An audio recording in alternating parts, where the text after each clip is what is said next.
Hey, Wide Awake family. If you see this, it's your sign to smash that like button. Yes, you listening right now. That way YouTube shows you more amazing stories like this one. We love you all. Now enjoy the stories. I almost didn't go. That's the part that keeps looping back in my head, like my brain wants credit for almost doing the right thing. It was raining in that lazy sideways way where it doesn't look serious but still soaks you, and my phone screen had a crack across her profile pic that made her smile look split. We matched 2 days earlier. No long build-up, no deep talks, just memes and a plan to meet somewhere off the highway because she said city places made her feel boxed in. That should have been enough of a warning, but I was bored, stuck in my parents' house, pretending I was doing something with my life when I really wasn't, so I drove. The place was this roadside diner that used to be a gas station. Half the sign was missing, and the parking lot had weeds growing through the cracks. Mile marker 18, that's what the sign said, like it was proud of surviving this long. I remember thinking it felt like a spot where things got forgotten on purpose. I parked next to a rusted pickup and sat there for a minute, watching the rain hit my windshield, telling myself I could just leave. Instead, I checked my hair in the mirror and went in. Inside smelled like grease that had been cooked into the walls. Only 2 booths were occupied. An old guy eating alone and her, sitting sideways in a booth, legs tucked under her, staring at her phone like it was annoying her. She looked normal in a way that felt almost planned. Hoodie, messy hair, scuffed shoes. When she looked up, her eyes didn't change. No surprise, no scam. Just straight on me like she already knew where I'd sit. We didn't talk much at first. I know that sounds weird for a date, but it felt easier that way. The waitress took our order, coffee for me, fries for her, and then walked off like she didn't want to be there either. Rain tapped against the windows in uneven bursts. My phone buzzed once in my pocket, and I ignored it. I had this tight feeling in my chest, not fear exactly. More like when you know you forgot something important but can't remember what. She was the one who moved first. Not toward me, not aggressive. She just reached into her hoodie pocket and pulled out a knife. Not a big one, not shiny. It looked used. She set it on the table between the ketchup bottle and the napkin holder, laid facing inward handle toward her like it belonged there. The sound it made when it touched the table was soft, dull. Nobody else noticed. The old guy kept chewing. The waitress laughed at something in the kitchen. She didn't look at the knife. She looked at me. Her face stayed calm, almost bored, like she was explaining how the menu worked. She laid out the rules of the date in a slow, casual way without changing her tone. She made it clear that the knife had 2 purposes. One was obvious. The other depended on how the rest of the night went. She explained that she liked to be honest early, that surprises were worse later. She explained that some people didn't pass the test, and some did, and that it usually became clear before the food got cold. I laughed. I wish I hadn't, but I did. It came out raw and too loud, like I was trying to convince someone else I wasn't uncomfortable. She didn't react to it. She just watched me like she was waiting for a timer to go off. That's when I noticed her hands. They were steady. No tapping, no fidgeting. The knife didn't scare me as much as that. I told myself it was a joke. A bad one, sure, but people do dumb stuff for attention. I picked up my coffee, took a sip, burned my tongue a little, welcomed the normal pain. I said something about weird first date humor, kept it light. She listened without interrupting and nodded once, like she was checking a box. The fries came. She slid the knife a few inches closer to her plate and used it to cut one in half, slow and precise. The sound of metal on ceramic made my stomach drop. She ate like nothing was wrong, like this was just dinner. Grease on her fingers, salt on the table. She talked about random stuff then. A job she quit. A friend who stopped answering texts. A place she used to live near the river where the water got too high one year and never really went back down. She didn't ask me much. When she did, it felt like she already knew the answers and just wanted to see if I'd lie. I kept thinking about leaving. Every time the door opened, my body leaned toward it. But there was this other part of me that didn't want to look weak, didn't want to overreact. I told myself that if I stayed calm, if I didn't do anything wrong, it would be fine. That's the trick, I think. Making you believe there's a right way to act when the rules are already tilted. After we ate, she paid. She slid a couple bills onto the table, exact change, no tip. I noticed it was $28. She stood up first and waited, the knife back in her pocket like it had never been there. Outside, the rain had slowed to a mist. The parking lot lights flickered. She suggested we go for a drive, just to talk. Said it was quieter that way. I followed her car. I don't know why. Maybe because I wanted to believe the danger was over. Maybe because I wanted proof that I could handle things like this. The road narrowed as we went, diner lights fading behind us. Trees closed in, their branches arching overhead like they were leaning in to listen. My phone lost signal. The radio crackled and went dead. She pulled over near a clearing. No houses, no street lights. Just mud and tall grass and the sound of insects. She got out and leaned against her car, arms crossed. I stayed in mine for a second too long. When I finally stepped out, the air felt heavier, like it was pressing down on my shoulders. She went over the date in her head, out loud, but still not using that sharp tone you'd expect. She talked about moments like they were data points. The laugh at the diner, the way I avoided looking at the knife, the fact that I followed her without asking questions. She reached into her pocket again and took out the knife, holding it loosely this time, laid down. She explained which parts of the knife pushed it toward one use or the other. She explained how close it was. My heart was hammering so hard I thought I might pass out. I tried to speak, to explain myself, but my mouth felt dry and useless. I realized then that this was never about food. Not really. It was about control, about seeing how far someone would go to keep things normal when they clearly weren't. She stepped closer. Not fast, not slow. Just enough that I could see scratches along the handle of the knife, tiny marks like someone had gripped it too hard before. She stopped a few feet away, looked at me for a long second, then she made her decision. She didn't use the knife on me. She slid it back into her pocket and told me I could go. Just like that. No relief in her voice, no regret. Like dismissing a delivery driver, I stood there, shaking now, watching her get back into her car. She drove off without looking back, tired of spitting mud onto my jeans. I stayed there longer than I should have. My legs felt weak. The quiet felt fake, like it could break at any second. When I finally drove home, I didn't turn on the radio. I didn't check my phone. I just focused on the road and the fact that I was still breathing. I never unmatched her. Her profile disappeared on its own a week later. Sometimes I think about how close it was. Sometimes I think about the knife-cutting fries like it was nothing. I don't go to roadside diners anymore. I don't eat people off highways. And when someone tells me they value honesty on a first date, my stomach still drops, even now.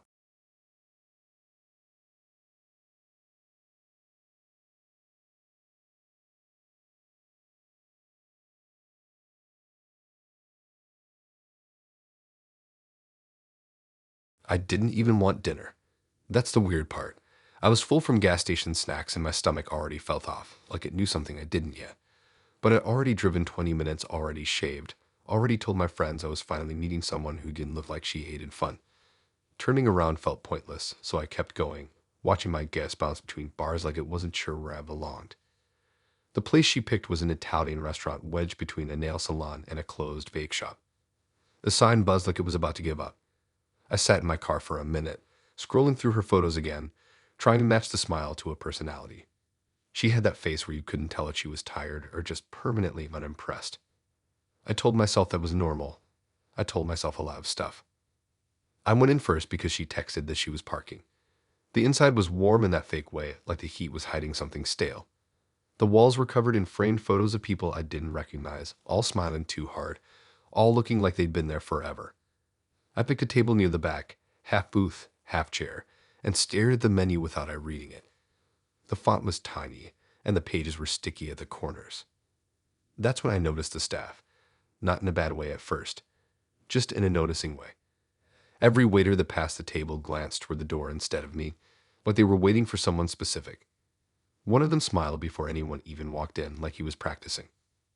She came in shaking rain off her jacket, hair damp, cheeks red from the cold. She looked better than her pictures, which should have made me relax. Instead, my shoulders tightened. Before she even reached the table, the closest waiter changed direction and headed straight toward her. He didn't ask if she needed help. He didn't ask how many. He just greeted her like an old friend and asked if she was there for the same thing as last time. He didn't whisper. He didn't joke. It was said the way someone asks if you want your usual drink. She didn't seem surprised. She smiled at him, small and quick, and nodded like it was normal. Like this was routine. Another waiter passed by and did the same thing. then another. Each one used her name. None of them looked at me, not even once. I felt invisible in a way that made my skin crawl. She sat down across from me like nothing had happened, asked how my drive was, commented on the weather. Meanwhile, one of the waiters dropped bread on the table without asking, and another one brought water already poured, setting her glass down with this careful respect that felt off. I tried to laugh it off in my head. Maybe she came here a lot. Maybe they were just friendly. Maybe I was overthinking. But then the manager came up. He wasn't dressed like the others. Nicer shirt, tighter smile. He walked over slow, eyes locked on her, and leaned in a bit like they were sharing a secret. He asked the same thing. Same wording, same tone. Here for the same thing as last time. This time she paused. Not long, but long enough. She glanced at me, then back at him, and nodded again. His smile widened in a way that made my stomach flip. He told the waiters something with a hand motion and went back to the front. After that, everything sped up and slowed down at the same time. Menus disappeared. Plates showed up. Not the ones we ordered. She didn't question it. She was hungry, like this was comfort food. I picked at my plate, barely tasting anything, watching the way the staff moved around us. They kept their distance, but never fully left. Always watching from the corners, from behind the counter, from reflections in the windows. I tried to steer my thoughts somewhere else.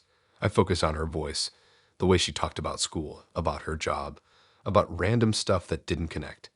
She talked fast, like she was filling space. She didn't mention the waiters.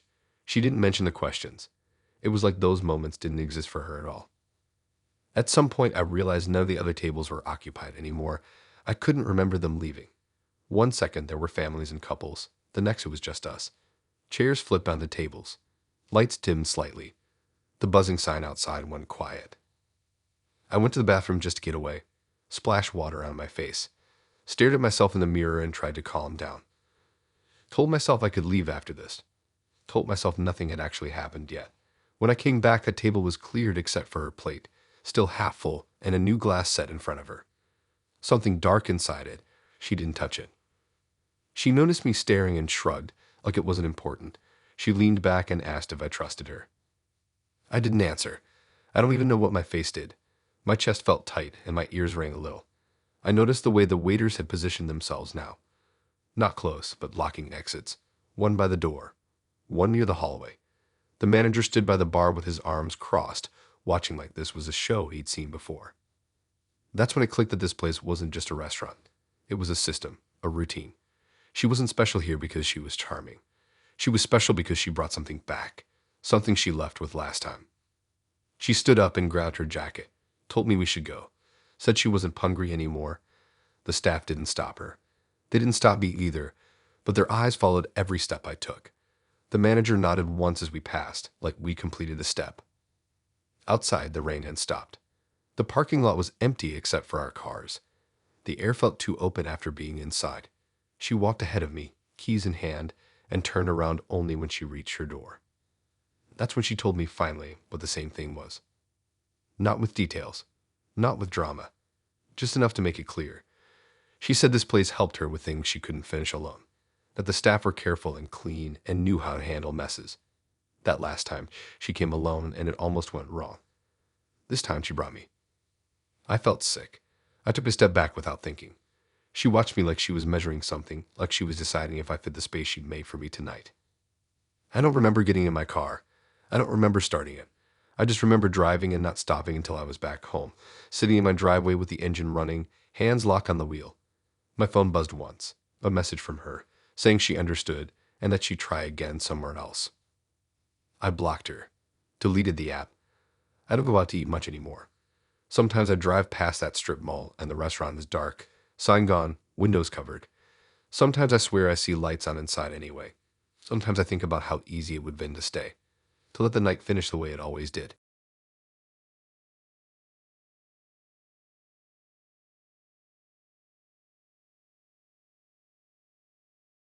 I knew something was off before I even met her, but not in a way I could explain without sounding paranoid. It was more like my day kept tripping over itself. My alarm didn't go off. My shoes were missing for 10 minutes even though they were right by the door. And my phone auto-corrected my own name wrong twice. None of that matters on its own. but stacked together, it felt like the world was nudging me towards something and not asking permission. We met at a lakeside park that had one of those overpriced coffee shacks and a walking path that looped around water that always looked darker than it should. She picked it because she said it felt neutral, like neither of us owned it yet. I got there early and sat on a bench scrolling for no reason, watching ducks fight over bread chunks like it was serious business. My stomach felt hollow even though I'd eaten. She showed up right on time, which somehow made me more uneasy than if she'd been late. She didn't rush, didn't scan around looking for me. She walked straight up like she'd already seen this moment play out. She looked normal in a way that almost felt deliberate. Oversized jacket, hair pulled back, phone already in her hand. She smiled, sat down next to me, and leaned back like the bench belonged to her. We started walking the paths, slow at first. The lake was quiet. No wind, no ripples, just this flat reflection of the sky that looked like it could swallow something. She talked about random stuff, classes she'd almost finished, jobs she didn't keep long, how she liked places where people passed through instead of staying. I nodded along, adding bits about myself when it felt right. It felt easy, which should have relaxed me, but didn't. About halfway around the loop, she stopped near one of those maps posted on a wooden sign, the kind nobody ever reads. She pulled out her phone and told me she had a photo she wanted to show me. I didn't think anything of it. People show photos all the time. Pets, siblings, sunsets. She handed me her phone without hesitation, screen already unlocked. The photo itself didn't register right away. It was some blurry shot of a room I didn't recognize. What caught my eye was the notification banner at the top, half faded but still there. It was a calendar alert. My name was in it, first and last, spelled right. Under it was my number. Under that was my address. The date on the entry was tomorrow. I didn't drop the phone. I didn't gasp or anything dramatic. My brain kind of stalled, like it needed time to load what it was seeing. I scrolled by accident, thumb moving on its own. There were more entries. Same format. Different names. Different dates. Some past, some future. All marked the same way. All with details that felt too specific to be coincidence. I handed the phone back slower than I meant to. She took it, glanced at the screen, and didn't react at all. No rush to hide it. No panic. She just put it back in her pocket and kept walking like we'd paused to check the map and nothing else. My chest felt tight, like I'd been holding my breath without realizing it. I tried to ground myself in normal things. The sound of gravel under our shoes, the smell of the lake, the wind I phone felt heavy in my pocket. I told myself there had to be an explanation. Maybe she worked in some field where she scheduled people. Maybe it was a prank. Maybe my brain filled in gaps that weren't there, but the address part stuck with me. I never told her exactly where I live. Not online, not in messages. Close, maybe, but not exact. We sat at a picnic table near the end of the loop. The coffee shack was closed, lights off, even though it was still early. She leaned forward, elbows on the table, and watched the water like she was counting something invisible. I noticed how calm she was. Not bored calm, prepared calm. I thought about leaving, just standing up and walking away, but my legs felt heavy, like they decided to stay without asking me. I kept thinking about the date on that entry.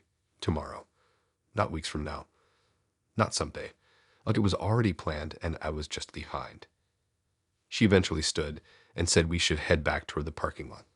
I followed because I didn't know what else to do. The sun was starting to dip, turning everything orange in that fake, peaceful way. My car was where I left it. Hers was parked 2 spaces over, same color as mine, which I hadn't noticed before. Before we split, she reached into her bag and pulled out a folded piece of paper. She handed it to me like it was nothing important. I took it and unfolded it once I was back in my car. It was a printed map of my neighborhood, not just the streets. My house was circled. Tomorrow's date was written in the corner in a neat handwriting. I drove home with the windows down even though it was cold. I needed air. I kept checking my mirrors, half expecting to see her car behind me, but the road stayed empty. When I got home, everything looked normal in the worst way. Porch light on, trash cans by the curb, nothing out of place. Inside, I locked the door and leaned against it for a long time. My phone buzzed with a notification from the app we met on. Her profile was gone. Not unmatched. Gone, like it had never been there. I searched my messages anyway. Empty. I didn't sleep much. Every sound felt louder than it should. The fridge kicking on. A car passing. My phone lighting up with nothing. When morning came, I felt like I'd already been awake for days. I checked my calendar. Nothing scheduled. No alerts. Just a normal day pretending to be normal. Around noon, my phone buzzed again. Unknown number. I didn't answer. It stopped after a few rings. Then my doorbell rang. I stayed still, heart pounding. The bell rang again, then stopped. I waited longer than made sense. When I finally checked the door camera, the porch was empty. No package. No note. Nothing. I spent the rest of the day sitting in my room, phone face down, waiting for something to happen. Evening came, then night. Nothing else did. No knock. No call. No message. Just before midnight, my phone lit up one last time. A calendar alert I didn't remember setting. My name, my number, my address. Marked complete.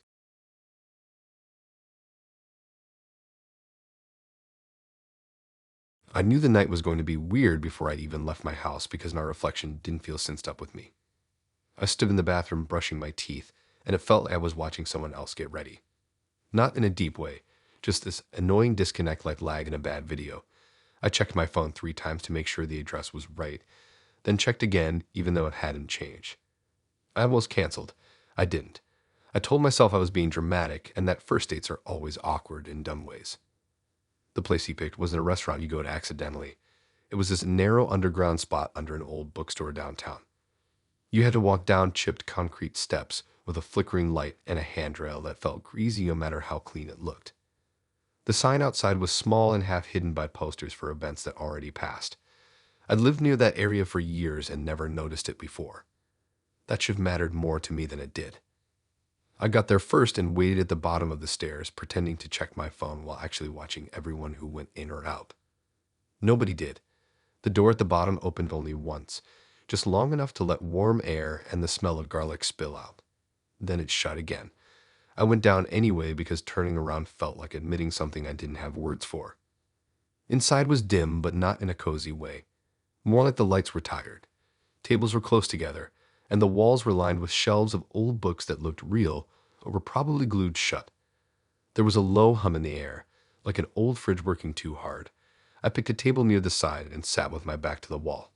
I always do that without thinking. He showed up exactly 5 minutes later. Not early, not late. He didn't look around when he walked in. His eyes went straight to me like he'd been tracking me already. He smiled and sat down across from me without asking. He looked normal. Too normal. Clean shoes, neat hair, calm posture. The kind of guy your friends would say seemed fine based on one photo. The menus were already on the table. I picked mine up but didn't open it right away. He didn't pick his up at all. He leaned back in his chair, hands folded, and looked around the room like he was checking inventory. I noticed then that there were no windows. No clocks either. My phone screen felt too bright when I checked the time, so I turned it face down. A server came over, and before I could say anything, he ordered, not just for himself, for me too. He didn't ask what I wanted. He didn't pause. He listed it off like it was a fact, not a choice. Then he added that it was what I chose the other times. Not in a joking tone, not smug, just matter of fact, like he was reminding me of something I forgot. My stomach dropped so fast I thought I might be sick. I opened my mouth to correct him, to say he was wrong, but the server just nodded and walked away, like this had already been settled somewhere else. I looked around for anyone else reacting. Nobody was. The other tables were filled with people eating quietly, heads down, moving in slow, deliberate motions like they were conserving energy. I asked him what he meant without saying the actual words. I kept it vague, hoping he'd realize he messed up and laugh it off. He didn't. He leaned forward slightly and told me, again without quotes or emphasis, that we'd done this before. That I always sat in the same chair. That I always wore something dark. That I always hesitated before drinking the water. I hadn't touched the water. I stared at the glass like it might move. He talked like he was explaining rules to a game I didn't remember agreeing to play. He said the first time I didn't notice anything. The second time I started asking questions. The third time I tried to leave before the food came. He said this was the cleanest run so far. My heart was racing, but my body felt frozen. I couldn't tell if he believed this or if he was trying to scare me. I tried to ground myself again. I thought about my car parked on the street, about the bookstore upstairs, about the fact that I had texted my friend before coming and someone knew where I was. It helped a little. Not enough. The food came fast. Too fast.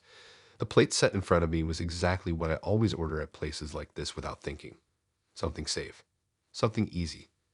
Something I wouldn't argue about. That scared me more than if it had been something random. The smell made my stomach twist. He ate calmly, like this was a normal dinner. He didn't watch me constantly, which somehow made it worse. He looked around, took sips of his drink, wiped his hands. Every now and then he glanced at me like he was checking progress.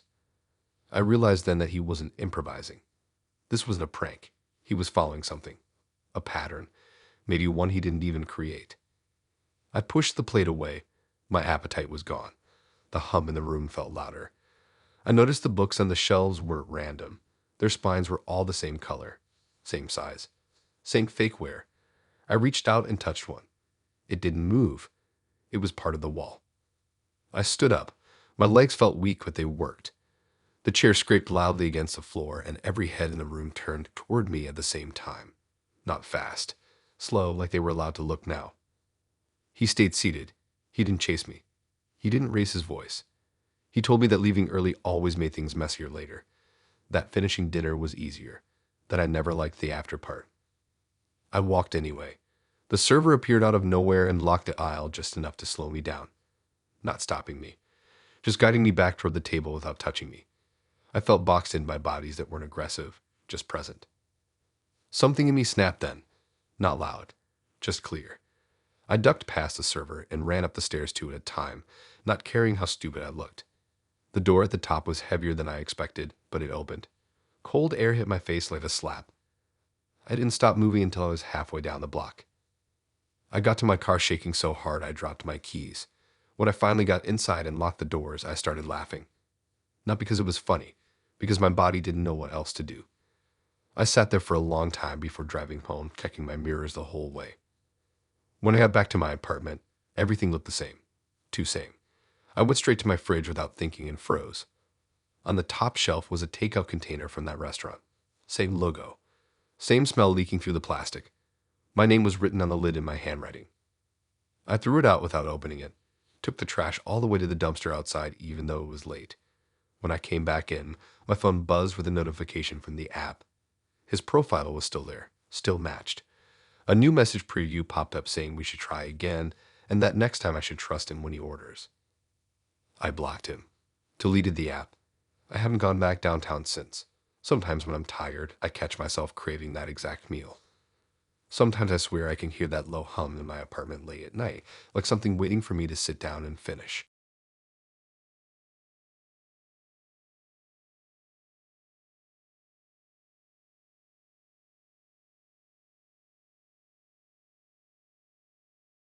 I noticed the red light before I noticed her smile, which sounds fake, but it's true.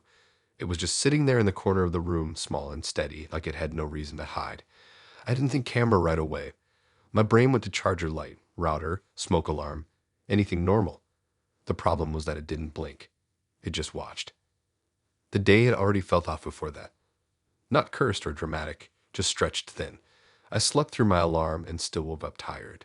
My socks didn't match and I didn't care. My phone battery dropped fast, even though I barely used it. When she suggested we meet at her place instead of going out, I hesitated for maybe 3 seconds. She said her roommates were out. She said it was easier. I said okay, like I always do when I don't want to argue with the future. Her apartment was on the 3rd floor of a building that smelled like old carpet and something fried from 3 days ago. The hallway lights buzzed. Her door was already open when I got there, like she expected me down to the second. She waved me in without standing up from the couch. Inside was clean in a way that didn't feel lived in. No mess, no personality. Just furniture placed like a set.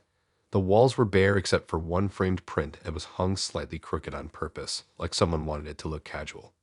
The air felt stale even though a window was cracked. We sat on opposite ends of the couch at first. She scrolled on her phone. I pretended to check mine. The silence didn't feel awkward to her. It felt planned. She finally looked up and asked if I wanted a drink. I said sure, even though I didn't. She brought me something already poured. I took a sip to be polite and immediately wished I hadn't. It tasted flat, like it had been sitting out too long. And that's when I saw the red light. It was tucked high in the corner where the wall met the ceiling, angled just enough to cover the room. Once I saw it, I couldn't stop seeing it. My eyes kept drifting back no matter how hard I tried to focus on her face. I asked about it in a roundabout way, not straight out, just enough to test the water. She followed my gaze without turning her head, like she knew exactly what I was talking about. She didn't deny it. She didn't rush to explain. She just nodded and said people were watching. I laughed. Not because it was funny, but because my body needed to release something. She didn't laugh back. She explained it like it was a hobby, said it started as a joke, said people liked to guess, said there was money involved sometimes but not always, said the red light meant the clock had started. I asked what clock. She told me it was how long I would last. That phrase hit wrong immediately, not in a gross way, in a survival way. My chest tightened, and my ears rang a little. I stood up without thinking, knocking my knee into the coffee table. The drink sloshed, but didn't spill. She watched me like she was watching a timer. I asked who was watching. She pointed vaguely upward, then at her phone, then at the walls. Said some were local, some weren't. Said they liked variety. Said everyone lasted different amounts of time. Some left early. Some froze. Some tried to be funny. Some got angry. She said anger didn't score well. I looked around the room again, this time really looking. I noticed small things I'd missed before. A second red light near the door. A faint clicking sound behind the wall. The router had way too many cables plugged into it. The window was open but had a bar screwed into the frame to keep it from opening more than a few inches. I told her I was leaving. I reached for the door. She didn't stop me. She told me calmly that leaving was allowed, but it ended the round. She said the odds weren't great for people who left fast. Said viewers hated quitters. Said I'd be remembered that way. That part got under my skin more than anything else. Not the cameras. Not the betting. The idea of being remembered by people I couldn't see. Judged by voices I'd never hear. I stepped back from the door. I hated myself for it immediately. She smiled then. Not wide. Just enough. She told me I could sit back down. Said it was better if I relaxed. Said it made things go smoother. I sat. My legs felt heavy like they belonged to someone else. I tried to think logically. This was illegal. This was fake. This was a scare tactic. But none of that mattered in that moment. What mattered was the red light still glowing, steady and patient. She told me what the viewers liked. Said they liked when people tried to act normal. Said they liked when people asked questions they didn't want the answers to. Said they really liked when people checked the corners again and again like something might change. Time started to feel weird. My phone said only 10 minutes had passed, but it felt longer. She scrolled through comments on her screen, reading them silently, reacting with tiny nods or frowns. Sometimes she'd glance at me and adjust her posture like she was responding to feedback. I noticed my hands were shaking. I tried to stop it by gripping my knees. The couch fabric scratched my palms. The hum in the room got louder, or maybe I just noticed it more. She stood up suddenly and went into the kitchen. The camera angle shifted. I could hear the soft whir of a motor adjusting. My stomach dropped. I realized then that I wasn't just being watched, I was being managed. She came back with another drink, set it down closer to me than before. She said hydration helped people last longer. She said some people passed out early and that ruined the fun. She said nobody wanted that. I pushed the drink away. My throat felt tight. I asked what happened to the people who lasted the longest. She thought about it for a second. Said they usually didn't come back. Said sometimes they did and tried again. Said repeat appearances were rare but popular. The red light blinked once. Just once. She glanced up and smiled like she got a good update. That's when I broke. Not screaming. Not crying. I just stood up and walked toward the door again, slower this time. My legs felt weak, but they moved. She told me I still had time. Said I was doing okay. Said the numbers were close.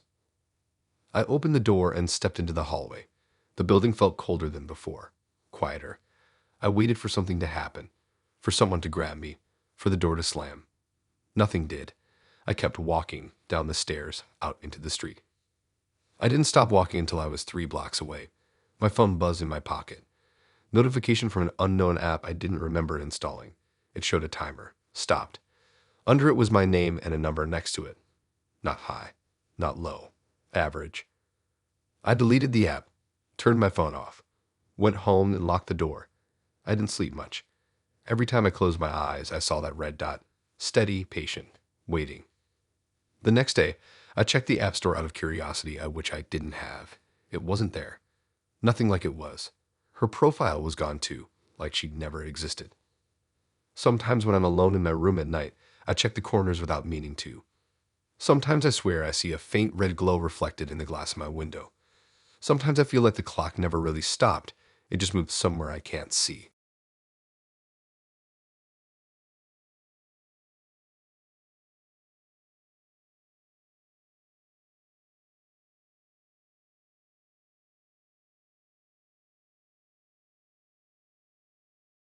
The moment I realized I wanted to leave wasn't dramatic. There was no jump scare, no sudden noise, no clear reason I could point to later and say that's when it went bad. It was more like my body quietly giving up on pretending. My shoulders felt heavy, my jaw hurt from holding tension, and every time he smiled it felt like it took effort on my end to smile back. I checked the time on my phone and felt annoyed at how little had passed. That's when I knew I was done. The restaurant was one of those places that tried really hard to feel hidden. No sign out front, just a door between a dry cleaner and an insurance office.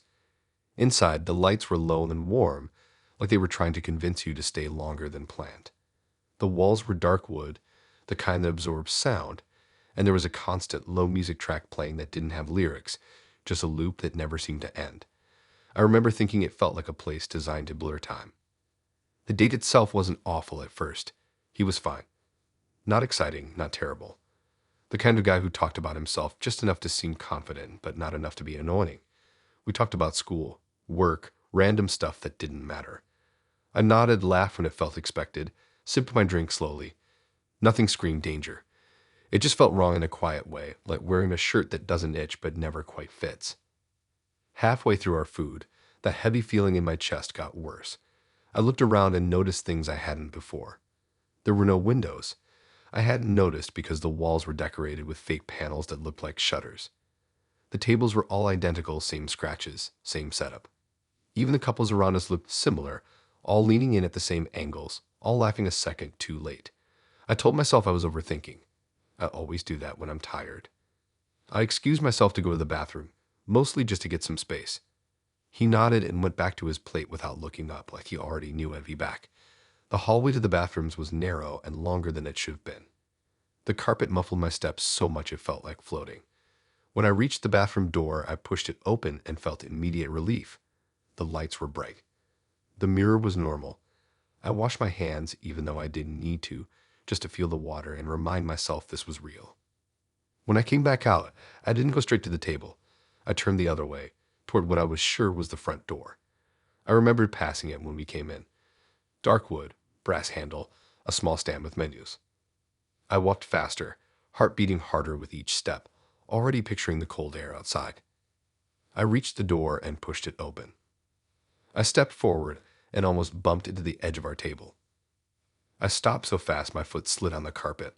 I was standing exactly where I'd been sitting before. Same angle. Same chair pulled slightly back. My purse was still hooked on it like I'd never left. He looked up at me with a confused expression, like I just stood up for no reason. My brain stuttered. I turned around, expecting to see the door behind me, maybe another table nearby, anything that explained this. Instead, behind me was the wall, just dark wood paneling, no hallway, no exit. I laughed. Not because it was funny, but because my body didn't know what else to do. I sat back down slowly, trying to act normal, trying not to let my hands shake. He asked if I was okay. I nodded and said I just needed air, keeping it vague. He shrugged and went back to eating like nothing had happened. I told myself I'd imagined it. Maybe there were two doors. Maybe I got turned around. Maybe the lighting messed with my sense of direction.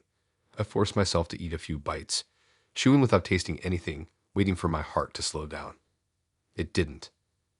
After a few minutes, I stood up again. This time I didn't excuse myself. I didn't want to draw attention. I walked calmly away from the table, choosing a different path, weaving between tables, heading toward what had to be the back exit. I passed the kitchen doors, heard plates clatter and someone laughing inside. That helped a little. Kitchens mean exits. They mean back doors, trash alleys, something real. I pushed through a door near the kitchen and walked straight back to the table.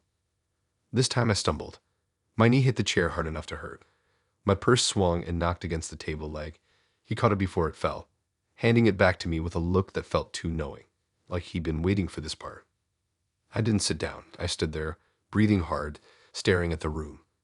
No one else seemed to notice anything wrong. People were still eating, still talking, still laughing in that delayed, off-rhythm way. The music looped back to the beginning. I recognized it now. It had restarted. I tried the bathroom again. Same hallway, same door, same bright lights. When I came out, I turned left instead of right. Table. I turned right. Table. I walked faster, then slower, then ran. Table. Panic hit hard then, hot and sudden. My chest felt tight and my ears rang. I grabbed the edge of the table to steady myself, fingers digging into the wood. He watched me closely now, not hiding it anymore. He didn't look surprised. He looked patient. I demanded to know what was happening without saying the words directly. I kept my voice low, not wanting to draw attention, even though part of me wanted to scream. He told me I was just nervous. Told me everyone feels turned around sometimes. Told me I should sit and finish my food. I looked down at the plate. It looked untouched, even though I knew I'd eaten some. The food was arranged perfectly, like it had been reset. I glanced at my drink. Full. No condensation ring underneath. I backed away from the table again, this time toward another couple. I tried to catch the woman's eye, tried to silently ask for help. She smiled at me politely, then looked back at her date like I wasn't there, like I was part of the decor. I walked to the wall and followed it, hand dragging along the wood, counting steps, refusing to turn until I found a corner. The wall curved gently and led me right back to the table, my fingers landing exactly where I'd started. My phone was still in my purse. I pulled it out with shaking hands. No signal. No service. The time hadn't changed. I asked to leave again, more firmly this time. He sighed, like I was being difficult, and told me this always happened around this point.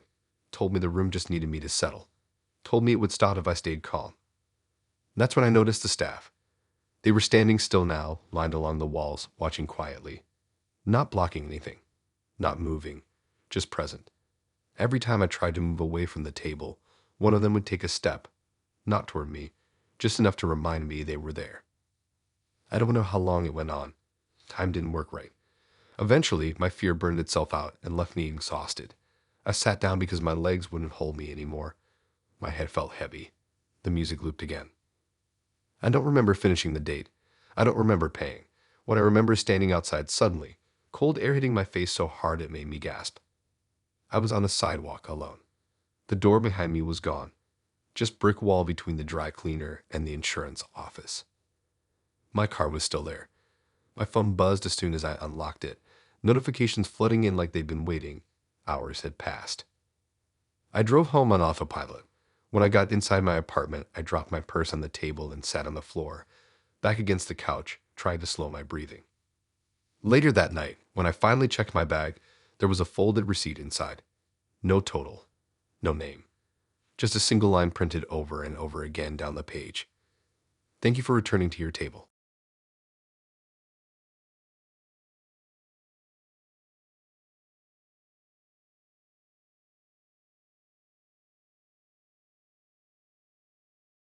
I almost canceled because my hands wouldn't stop sweating, and that never happens to me.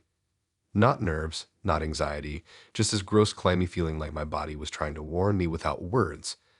I stood in my room staring at my phone, watching the typing bubble appear and disappear as she sent messages about parking and being late by a minute. Everything about it felt normal, which somehow made it worse. The bad nights always start normal. That's how they get you. We met at a late-night dessert place that stayed open past midnight, the kind with cracked vinyl booths and neon lights that buzz even when they're fully on.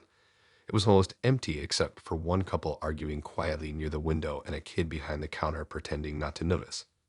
Sugar and burnt coffee hung in the air. I picked it because it felt harmless. Nobody planned something bad over waffles and ice cream.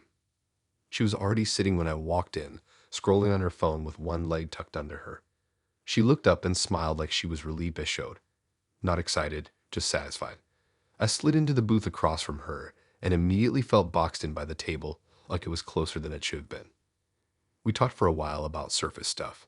School, work, random stories that didn't mean anything. She laughed at the right times. I did too. I noticed she never checked her phone after I sat down, not once, like she didn't need it anymore. I tried not to think about that. The menu was sticky. I ordered something simple. She ordered the same thing without looking. I didn't comment on it. The lights flickered once overhead, and the kid at the counter glanced toward us, then looked away fast.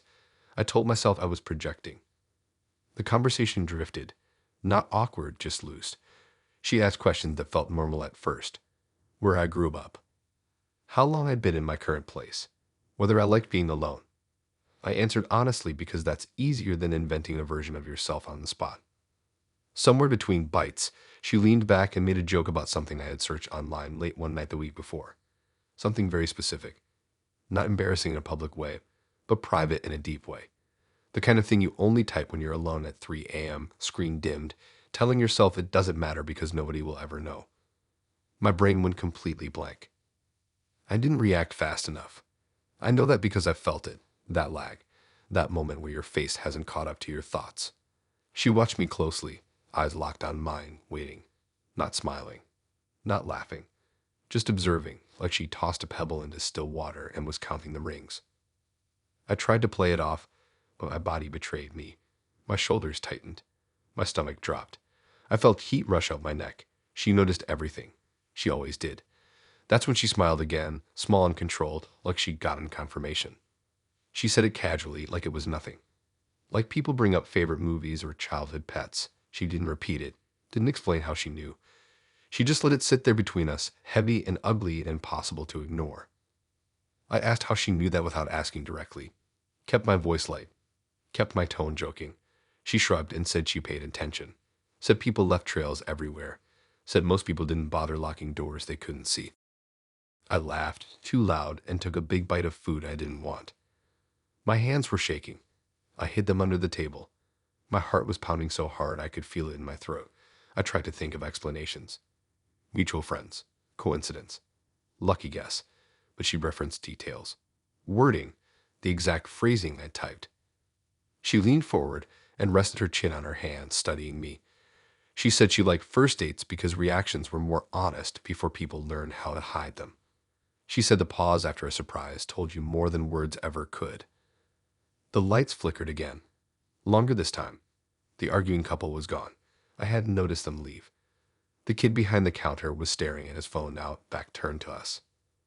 I asked her what else she knew. Not aggressively, just curious enough to seem casual. She listed things slowly. My sleep schedule. The nights I stayed up too late. The fact that I double-checked the lock on my door even when I knew it was fine. The old search history stuff that wasn't connected to my name anymore. Things I'd forgotten I'd even looked up. Each one landed like a small punch. Not enough to knock me down, just enough to leave me breathless. She told me she didn't mean it in a bad way. Said it was interesting how people thought privacy was a setting instead of a pattern. Said she liked to see how far someone went before they noticed they were being watched. That word stuck with me, watched. I scanned the place again. The corners. The ceiling. The reflection in the metal napkin holder. I noticed a small black dome above the counter I hadn't seen before. Not a mirror. Not a light. Something else. I stood up suddenly, claiming I needed the bathroom. My legs felt weak, but I forced them to move. The hallway was short and led to a single door. I pushed it open and froze. There was no mirror, just a blank wall where it should have been.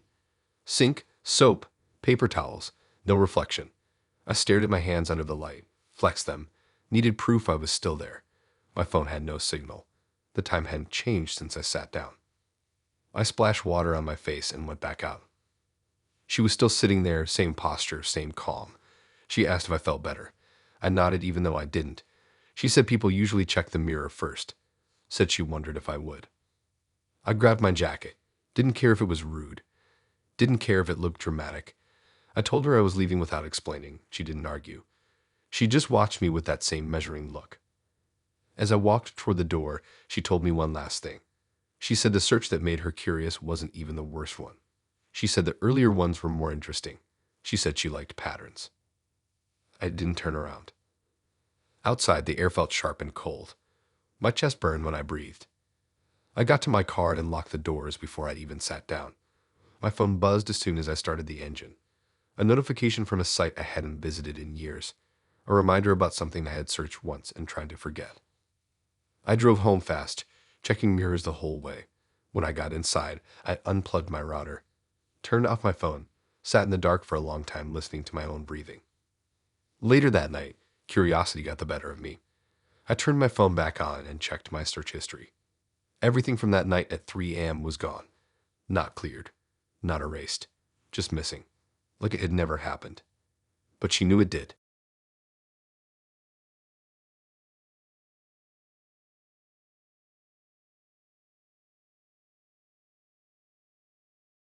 I knew the night was going to stick with me the second I stepped into his apartment and felt that weird jolt in my stomach, like when you miss a step on the stairs but catch yourself before you fall. Nothing looked wrong. That's what made it worse. It was clean, normal, almost boring. The kind of place you forget about the second you leave. And somehow that scared me more than if it had been creepy on purpose. We had met for coffee earlier and it was fine. Not sparks, not disaster, just fine. He laughed at my jokes, I listened when he talked. We both pretended we weren't judging each other too hard. When he suggested we go back to his place to watch something, I hesitated for a second, then said yes. I don't even know why. Maybe because I didn't have a clear reason not to. Maybe because it felt easier than ending the night awkwardly in a parking lot. His building was one of those newer ones that already felt old. Gray walls, quiet hallways, carpet that muted every sound. When he unlocked the door, I noticed how careful he was, like he didn't want to scuff anything. Inside, the air smelled faintly like laundry detergent and something sweet I couldn't place. I stepped in and kicked off my shoes. My eyes did that automatic scan you do in someone else's space. Couch, TV, kitchen, nothing out of place. Then I saw the wall. At first, my brain didn't register what I was looking at. It just felt familiar in a way that made my chest tighten. There were frame drawings arranged neatly in a row. Crayon drawings, uneven lines, bright colors, the kind kids make before they learn how to stay in the lines. I walked closer without thinking. My heart started pounding harder with every step. They were mine. I knew they were mine the same way you know your own handwriting even if it's messy. The way I always drew houses with crooked roofs. The way I filled the sky completely blue instead of leaving white space. The little stick figure in the corner of almost every picture. The one I used to say was me even when it didn't look like anything. My hands started shaking. I reached out and touched a glass of one frame, needing to feel something solid. The drawing underneath was one I remembered making on the floor of my childhood bedroom. I remembered the carpet pattern. I remembered my mom telling me to clean up my crayons after. That drawing disappeared years ago, along with the others. I had assumed they got thrown out during a move or lost in a box somewhere. They weren't supposed to exist anymore. He stood behind me, close enough that I could feel his presence without him touching me. He watched me look at them. He didn't rush to explain. He didn't act surprised by my reaction. That silence stretched until it felt heavy. I asked how he got them without asking the words directly. My voice sounded thin to my own ears. He told me calmly that he liked collecting things that mattered to people. He said memories left traces. He said it wasn't as hard as people thought to find the pieces they forgot. My mouth went dry. I tried to breathe slowly, tried to keep my face neutral. I told myself there had to be an explanation. Maybe I had posted them somewhere online years ago. Maybe someone sold them. Maybe this was some elaborate coincidence that only felt impossible because I was panicking. But deep down, I knew that wasn't true. One of the drawings had my name on it, written in backwards letters because I was still learning. That drawing never left my room. Not once. I stepped back from the wall, bumping into the couch. He reached out like he was going to steady me, then stopped himself. He said he didn't want to scare me. Said he thought I'd be happy to see them again. Said people always said they missed being kids. I looked around the apartment again, really looked this time. The bookshelf. The closet door slightly open. The hallway leading to the bedroom. Everything felt different now, like I was seeing a stage set after noticing the strings. I asked if he had more. He nodded, said not just drawings, said he tried to keep the important stuff close. Said it helped him understand people better. That's when fear finally cut through the shock. Not sharp, not explosive. Just cold and steady. I thought about how easily I had followed him here. How easily I had told him small details about my childhood over coffee, laughing like it was harmless. I asked where he found them. He told me it started with a box in a storage unit. Said my name was on it. Said some people leave parts of themselves behind when they move. He said it like it was normal. Like finding a stranger's childhood was the same as finding old furniture. I tried to remember every move my family ever made. Every garage sale. Every box we donated. None of it added up. That box didn't exist anymore. I was sure of it.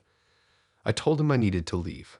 I said it politely at first, like I didn't want to offend him. He nodded like he'd expected that. He said he understood. Said people needed time to process things like this. I walked toward the door, my legs feeling stiff and heavy. Halfway there, I noticed another frame on the opposite wall. Smaller. I hadn't seen it before. Curiosity betrayed me, and I stepped closer. It was a drawing I didn't remember finishing. Same style, same crayons, but the picture was darker. A house with no windows. A stick figure standing outside it. I felt a twist in my stomach as recognition hit. I remembered starting that drawing during a thunderstorm. I remembered being scared. I never finished it. I threw it away. Somehow it was here. I felt tears sting my eyes, more from confusion than anything else. I turned back to him and demanded to know how he got that one. His expression changed slightly then. Not angry, not smug, just thoughtful. He said some things don't get thrown away as easily as we think. He said sometimes people hold on to them without knowing why. I didn't ask who held on to it. I didn't want the answer. I grabbed my shoes and purse and headed for the door again, this time faster. He didn't stop me. He didn't follow me into the hallway. He just stood there and told me to take care of myself. Told me if I ever wanted to see the rest, he'd be around. The hallway felt longer on the way out. My hands were shaking so badly I almost dropped my keys. When I finally got to my car, I sat there with the engine off, trying to calm my breathing. My phone buzzed with a notification from him, thanking me for coming over and saying he was glad I recognized my work. I blocked him, deleted the app, drove home with my jaw clenched the entire way. That night, I dug through the closet at my parents' house, through boxes I hadn't opened in years. I needed to see for myself. I found old school papers, toys, photos, but no drawings, not a single one, like they had never been there to begin with. I went back to his building the next day. I don't know why. Maybe I wanted proof. Maybe I wanted closure. The door to his apartment was gone. Not locked. Gone. Replaced by a blank wall like it had never existed. The building manager looked at me like I was confused when I asked about him. Said no one with that name had ever lived there. I don't draw anymore. Every time I pick up a pencil, my hands start to shake. Sometimes I dream about that unfinished picture of the house with no windows. Sometimes in the dream, I'm standing inside it, looking out, and the walls are covered in drawings I don't remember making.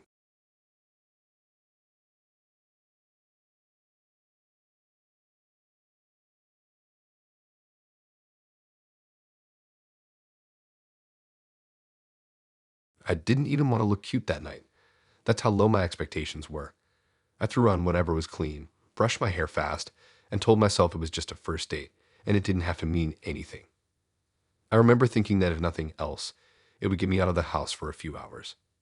That thought keeps bothering me now, like I accidentally asked for something without reading the fine print. We met at this small bar that pretended it was classy but really wasn't. Exposed brick, fake candles, music that tried too hard to be moody. The kind of place where everyone whispers even though there's no reason to. He picked it because he said it was quiet. When I walked in, the air felt thick, like it had already been breathed too many times. He was already there, sitting at a table near the back. He stood up when he saw me, smiled, pulled out my chair. Nothing wrong with that. He seemed normal in the most boring way possible. That should have relaxed me. It didn't. We ordered drinks. I don't even remember what they were. Something fruity that tasted like syrup and regret. The conversation stayed light. School, work, random complaints about traffic, and bad apps. I kept waiting for something to click, good or bad, but it just stayed flat. Not awkward. Just empty, like talking to someone through a pane of glass. About 30 minutes in, I felt this sudden need to check myself in the bathroom. Not because I needed to go, just that feeling you get when your skin feels wrong and you need a second alone. I told him I'd be right back and grabbed my purse. The bathroom was down a narrow hallway with walls painted too dark for such a small space. The door creaked when I pushed it open. Inside, the lights were bright and harsh, buzzing softly overhead. The mirror above the sink was wide and slightly warped at the edges, like it had been there forever. I leaned forward and put my hands on the counter, staring at my reflection. I looked tired. My smile from the table was gone. I took a breath and told myself to finish the drink, make an excuse, and leave early. No harm done. That's when I noticed it. My reflection was smiling. Not big, not exaggerated. Just a small, calm smile that didn't match my face at all. My mouth was flat. My jaw was tight. But the girl in the mirror looked relaxed, pleased even. My first thought was that my eyes were playing tricks on me. Bad lighting, weird mirror, too much sugar. I blinked hard and leaned closer. The smile stayed. I straightened up slowly. My reflection didn't. It stayed leaned forward, head tilted slightly, like it was studying me. My stomach dropped so fast I felt dizzy. I raised my hand. My reflection raised hers too, but a half-second late, just enough to notice. Panic crawled up my spine. I stepped back. The reflection stepped back too, still smiling, still calm, like this was normal for her, like she'd been waiting. I whispered my own name without meaning to, just to hear something real. My reflection's lips moved at the same time, but no sound came out. I turned away from the mirror and faced the stall doors, trying to ground myself. Tile floor. Metal hinges. Paper towel dispenser rattling slightly from the air vent. Everything looked normal when I wasn't looking at myself. I counted to 10. My heart was racing. I told myself I was imagining it. Stress does weird things. Mirrors mess with depth. I turned back slowly. The reflection was no longer covering me at all. She was standing straight, hands at her sides, smiling wider now, teeth showing. Eyes locked on mine in a way that felt too focused. I felt like I was being looked at from the inside out. I shook my head hard and squeezed my eyes shut. When I opened them again, everything was normal. My reflection matched me. No smile. No delay. Relief hit me so hard my knees almost gave out.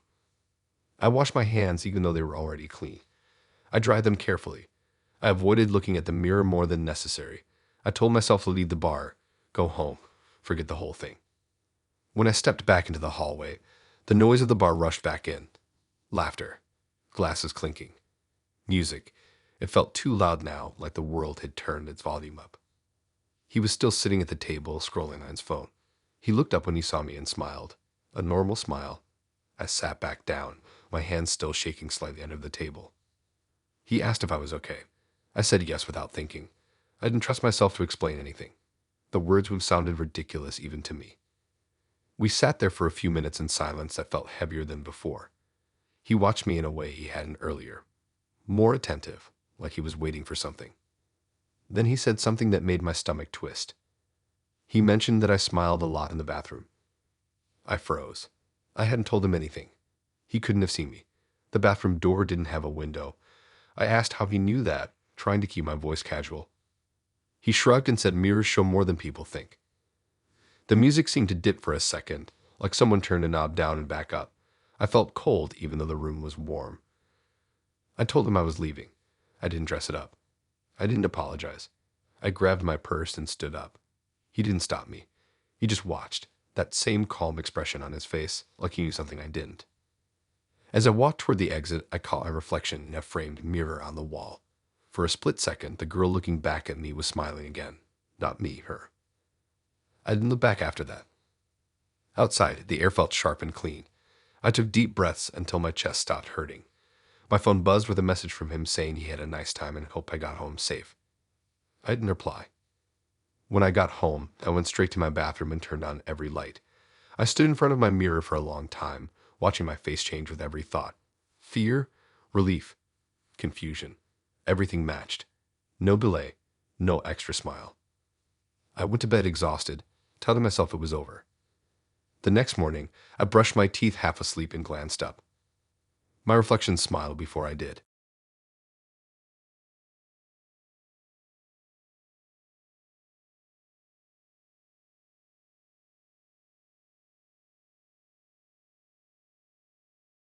I noticed the repetition before I noticed him getting annoyed, and that scares me more than the other way around. It means my brain was already slipping before my instincts caught up. I went into that date tired, but not stupid, hopeful, but not desperate. I remember telling myself it was just coffee, just an hour, just something to break up the week. I had no idea I was about to lose track of how many times I'd already been there.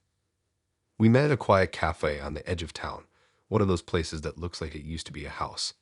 Creaky floors, mismatched chairs, chalkboard menu that never fully erases. I liked it because it felt real, like nothing weird could happen somewhere that smelled like old books and burnt espresso. I got there first and picked a small table near the window, watching cars pass like they had somewhere better to be.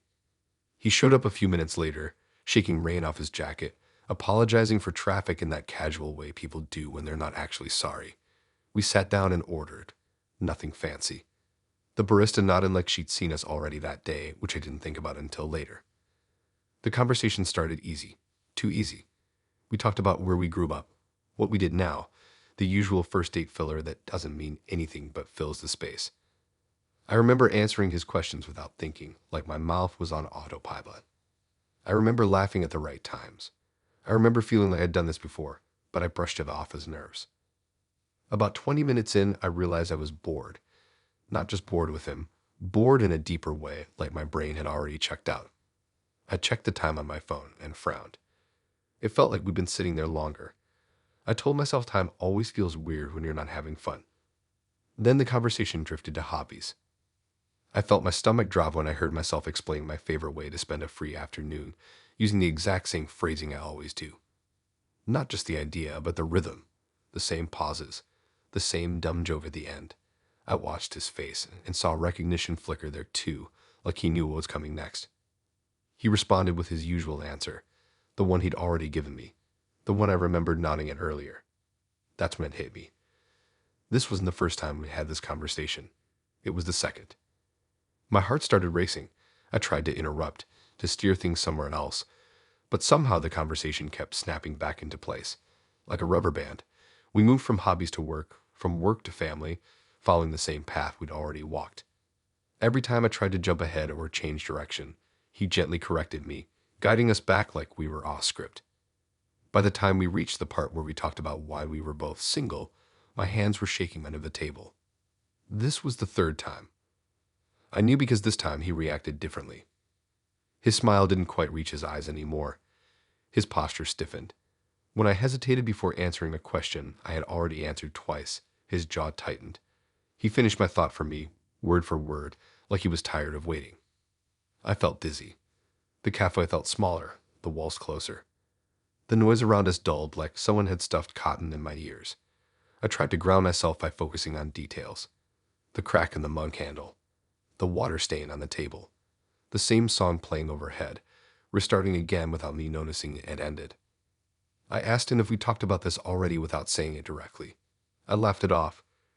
Tried to make it sound like a joke about bad memory or deja vu. He didn't laugh. He looked at me like I'd messed up a line. He told me we were fine. Told me to relax. Told me we were right on track. That phrase made my skin crawl. I stood up abruptly, saying I needed the bathroom. He nodded too quickly, like he expected it. As I walked away, I heard the chair scrape behind me. He hadn't stood up, but it sounded like he almost did, like he stopped himself at the last second. The bathroom was empty and too bright. I splashed water on my face and stared at myself in the mirror, trying to remember the order of events. First conversation. Second conversation. Third. I counted them on my fingers, terrified I'd lose track again. When I came back out, I didn't sit down right away. I stayed standing, pretending to look for my phone in my bag. I needed to see if anything changed. It hadn't.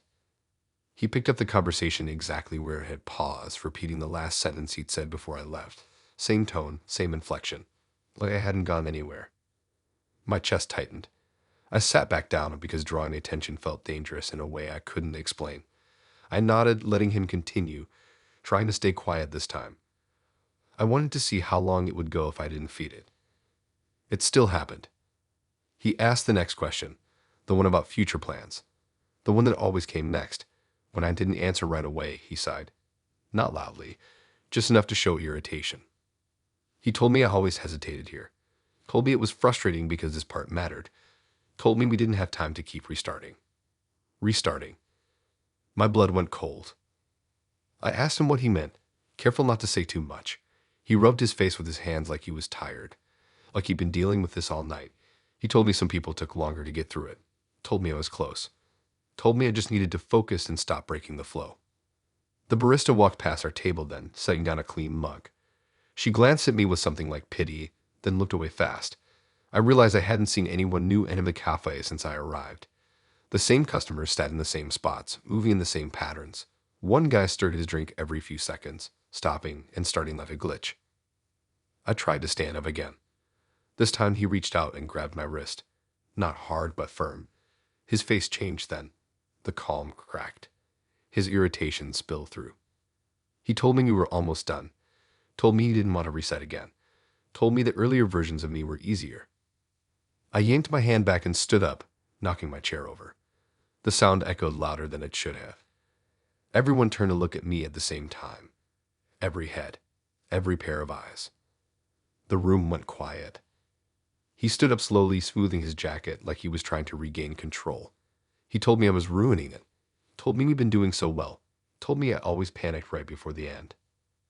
I backed away, heart pounding, and bumped into another table. It felt solid, real. I grabbed onto it, using it to steady myself. I scanned the room for an exit. The door was still there, but it looked farther away now, like the room had stretched. I ran. My legs felt heavy, like I was running through water, but I moved anyway. I reached the door and yanked it open, stumbling out into cold air and rain. I didn't stop running until I was halfway down the block, lungs burning, shoes soaked.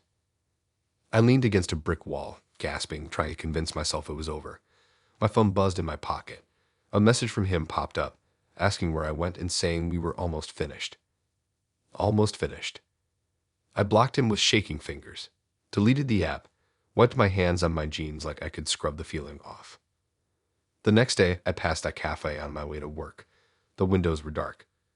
A sign hung crooked in the window saying closed for renovations. I stood there longer than I should have, staring at my reflection in the glass. For a second, I thought I saw myself inside, sitting at that small table, nodding along, answering questions I already knew by heart.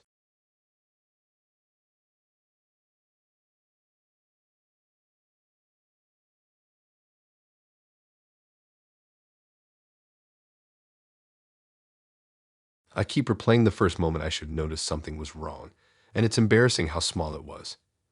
Not dramatic, not scary, just a tiny detail that fell off and got brushed aside because I didn't want to be weird about it.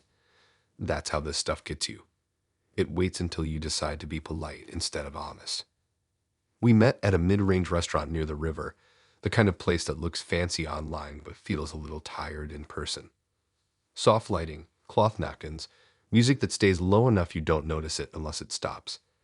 I got there early and sat at the table scrolling for no reason, watching waiters glide between tables like they were on rails. Everything felt normal, too normal. She showed up right on time. I remember that clearly. Dark jacket, hair slightly messy like she rushed even though she hadn't. She smiled when she saw me and sat down across from me, folding her hands on the table. She looked solid, real. We ordered drinks. At least, I ordered a drink. The waiter didn't look at her when he asked. His eyes slid past her like she wasn't there. I waited for her to order, but she didn't. She just smiled at me like that was expected. I assumed maybe she didn't want anything yet. I told myself not everyone drinks on dates. Conversation started easy.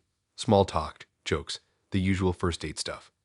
She laughed at the right times, asked questions that showed she was listening. I noticed her voice was a little quieter than I expected, but the restaurant was loud enough to explain that. I leaned in without realizing I was doing it. The first weird thing happened when a waiter walked straight through her. Not brushed past, not bumped, walked through. His arm passed through her shoulder like she was smoke, tray balanced perfectly, eyes focused ahead. I stared at the spot where it happened, my brain refusing to process what I'd just seen. She didn't react, didn't flinch, didn't even pause mid-sentence. I laughed. Not because it was funny, but because my body needed a reaction and picked the wrong one. I told myself it was an angle thing. Lighting. My eyes messing with me. I blinked hard and focused on her face. She was still there, still solid. I tried to catch the waiter's attention, but he was already gone. I told myself to let it go. Then it happened again. Another waiter this time, carrying plates.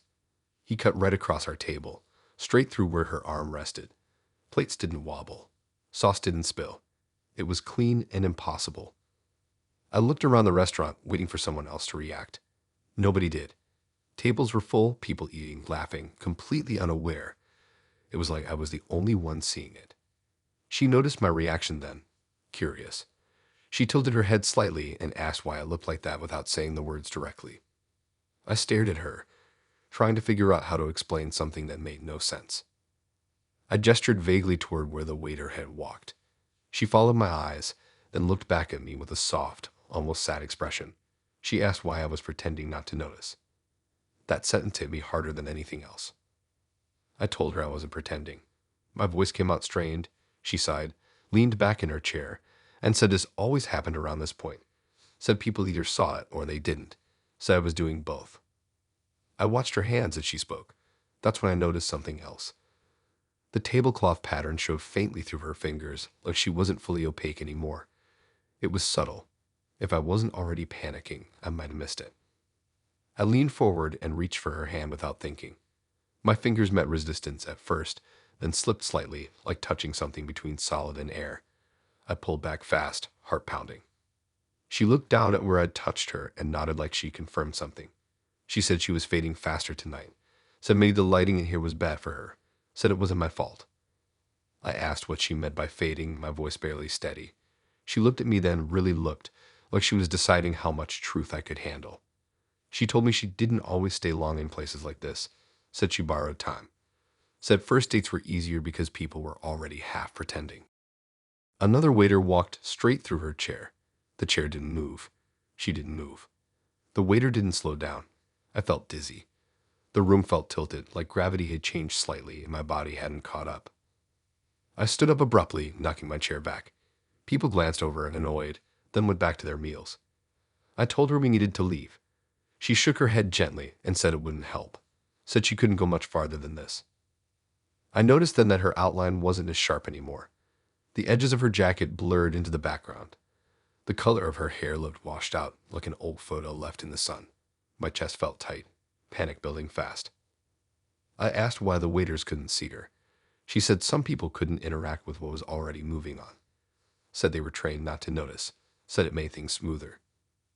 I didn't understand. I still don't. I just knew I couldn't sit there and watch her disappear like this was normal. I tried to grab my phone to show someone, to take a picture, to prove I wasn't losing it. The camera app opened. I pointed it at her. The screen showed an empty chair. I lowered the phone slowly. She was still there to me. Thinner now. Dimmer. But there. She watched my face fall and nodded again, like she expected that too. She asked why I was panicking now when I'd been ignoring it before. Asked why I pretended she wasn't fading when the signs were there from the start. Her voice wasn't accusing, just tired. I wanted to argue, to say I hadn't ignored anything, that I just met her, that none of this made sense, but the words tangled in my throat. Part of me knew she was right. I had seen it. I had chosen normalcy over truth. The lights in the restaurant flickered slightly. I noticed her shadow was gone. She told me she liked me, said that mattered, said most people didn't even make it this far. She said she needed me to remember her after, because remembering helped her stay longer next time. Next time. That phrase scared me more than her fading. I reached out again, slower this time, careful. My hand passed through her arm almost completely now, a faint warmth brushing my skin like standing near a heater. Tears stung my eyes and I hated myself for it. I barely knew her. I barely knew anything. She smiled softly and told me it was okay. Told me she was used to it. Told me not to make a scene. Another waiter walked straight through her torso. This time, she flickered. Just for a second, like a bad signal. I felt something snap inside me. I grabbed my jacket, my phone, anything I could, and told her I couldn't do this. I told her I was sorry. She nodded like she'd heard it before. As I backed away, her chair scraped softly across the floor, even though nobody touched it. I watched her fade more, her face losing detail, eyes becoming just dark shapes. The last thing she said stuck with me. She asked me to stop pretending I couldn't see her just because it was easier. Then she was gone. The chair sat empty. The table across from me looked like it always had. Waiters moved around it without hesitation. Nobody noticed anything missing. I stood there shaking until a waiter asked if I needed the check. He didn't glance at the empty chair once. I paid. The total was $42. I don't remember what I ate. Outside, the air felt too sharp. I sat on the curb for a long time, staring at the restaurant windows. Inside, couples laughed. Glasses clinked. Life moved on. That night, when I got home, my phone buzzed with a notification from the app we met on. Her profile picture was still there, but it was faded like the brightness had been turned down. Her bio was blank. Sometimes when I'm out to eat now, I leave an extra chair pulled out of the table without realizing it. Sometimes I catch myself watching waiters, waiting for them to walk through someone.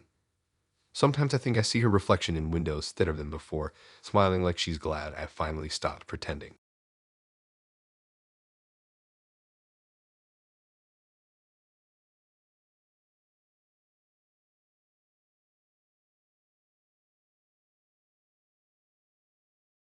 I almost didn't notice how quiet the restaurant was until dessert showed up, which sounds backwards, but that's how it happened.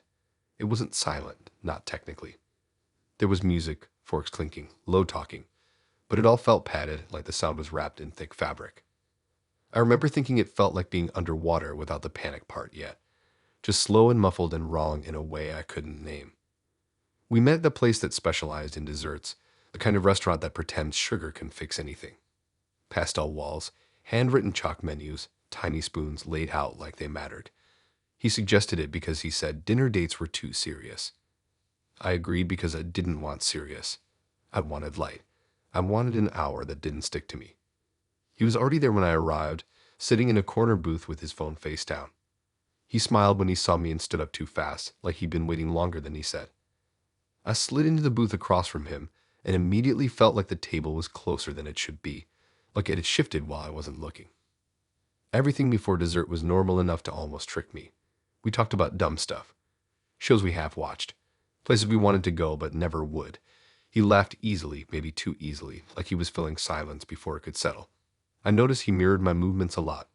When I leaned back, he leaned back. When I picked at the edge of my napkin, he did the same. I told myself it was a nervous habit. People do that. The waiter came by and asked about dessert without waiting for us to finish our plates. He didn't look tired. He didn't smile either. Just blank. We ordered something we both pretended sounded fun. I remember the price because it felt high for what it was. $18 for something that would be gone in minutes. While we waited, I felt that familiar itch under my skin. The one that tells me I should leave but can't explain why. My phone buzzed with a notification from a group chat. I ignored it. I wanted this to just be a date. Nothing more. Dessert arrived in these wide, shallow bowls, steam rising slightly even though it wasn't hot. It smelled sweet in a heavy way, like sugar left out too long. I took a small bite and felt my stomach turn. Not sick, just unsettled. The texture wasn't right. I couldn't explain it better than that. He watched me eat, not staring exactly, but close. His eyes followed the spoon from bowl to mouth and back again. I felt suddenly very aware of my own breathing. That's when it happened. It was quick. So quick I almost convinced myself I imagined it. He tilted his head slightly and made a sound. Not loud. Not a yell. Just a sharp broken scream that lasted less than a second. My scream. I didn't know it was my scream until my chest tightened, and my throat burned like I'd already made it. It came from somewhere deep, the kind of sound your body saves for emergencies, the kind you don't practice, the kind you don't forget. I froze with the spoon halfway to my mouth. The restaurant didn't react. Nobody turned. Nobody flinched. The music didn't skip. It was like the sound never existed outside our table. He smiled after, small and satisfied, like he just remembered a fun detail. He went back to eating like nothing happened. My heart was pounding so hard I could hear it in my ears. My hands shook. I put the spoon down slowly, afraid any sudden movement would make something worse.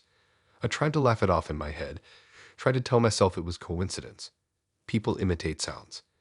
Maybe it made a noise earlier without noticing. Maybe it just sounded similar because I was already on edge. But deep down I knew. I knew because I had never made that sound before. I had dreamed it once. Years ago. Woke up gasping, throat sore like I'd almost screamed myself awake. But I never did. I swallowed it down, I always do. He looked up at me then, finally noticing my face. His expression shifted slightly, like he was recalculating. He asked if I was okay without using the words. His eyebrows lifted just enough to seem concerned. I nodded too fast. My mouth felt dry. I took a sip of water and almost choked because my hands were shaking so badly. The glass clinked against my teeth louder than it should have. I tried to change the subject, talked about the dessert, complained about the texture, said it wasn't what I expected. He nodded along, agreeing, but his eyes stayed sharp, focused. Then he did it again. This time longer. The exact same scream. Every pitch change, every break, the way it caught at the end like air running out. My stomach dropped. My vision tunneled slightly. My body reacted like the sound had come from me. Adrenaline surged. My muscles tensed. My throat burned. I pushed back from the table so hard the booth creaked. A couple nearby glanced over, annoyed, then went back to their conversation. I asked him what that was, my voice shaking despite my effort to keep it steady. He looked confused. Genuinely, convincingly confused. He tilted his head and said he hadn't done anything unusual. Said I seemed stressed. Said maybe the sugar was getting to me. The gaslighting landed heavy and immediate. My thoughts tangled. I replayed the moment in my head, trying to catch details. His mouth, his posture, the sound direction. It all lined up. It had come from him. I was sure of it. I stood up, grabbing my purse. I told him I needed air. He nodded slowly like he'd expected that too. He said he'd wait. The bathroom was small and bright and smelled like soap that tried too hard. I locked the door and leaned against it, breathing fast. My reflection looked pale, eyes wide, scared in a way I hadn't been in years. I opened my mouth and tried to scream. Nothing came out. My throat tightened like it was blocked. I tried again, harder, panic rising. Still nothing, just a thin breath and a burning ache. Tears filled my eyes. I slapped my hand over my mouth, stifling a sob. My body felt wrong, like a function had been removed without telling me. When I went back out, he was still sitting there, calmly finishing his dessert. He looked up when he saw me and smiled. Before I could say anything, he made the sound again. But this time, it wasn't exactly the same. It was closer. Sharper, more desperate. Like it had been updated. I felt my knees weaken. I grabbed the edge of the table to steady myself. He watched my reaction carefully, like he was tuning something. Adjusting. He said something then that chilled me. He said he always liked this part. Said it meant the timing was right. Said some people took longer, but I was right on schedule. I asked him how he knew that sound. My voice cracked halfway through. He leaned forward slightly, lowering his voice even though nobody else was listening. He said some people leave echoes behind them.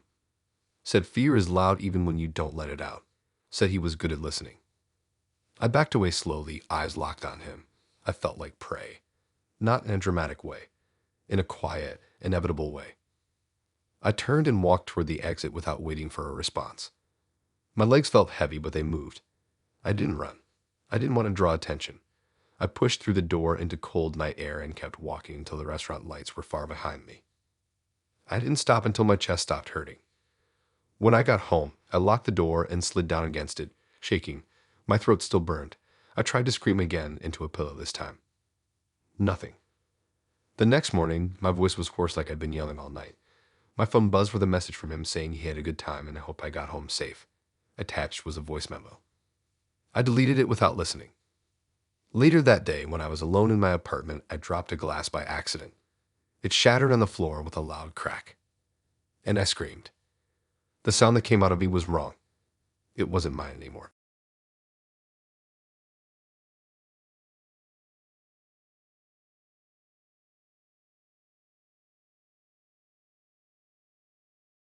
I knew something was wrong the second my phone lost signal in our elevator, and not in a dramatic way. It just dropped to nothing, like it had been unplugged from the world. No bars, no emergency call, nothing. I told myself it was an old building thing. Concrete walls. Bad service. I didn't want to be the girl who panics over nothing on a first date, so I laughed it off and followed her down the hall. We met earlier that night at a small neighborhood market that sold hot food and cheap wine. It was casual, almost lazy, which I liked. She seemed relaxed, not trying too hard. When she suggested going back to her apartment to finish the wine, I hesitated for maybe half a second. Then I said yes because I didn't have a good reason not to. Her apartment was on the top floor, tucked into a corner like it wanted privacy. When she unlocked the door, I noticed the hallway light flicker behind us, then go steady again. Inside, the place smelled like dust and citrus cleaner. Not bad, just lived in. Shoes by the door. Throw a blanket on the couch. Plants that were trying but not thriving.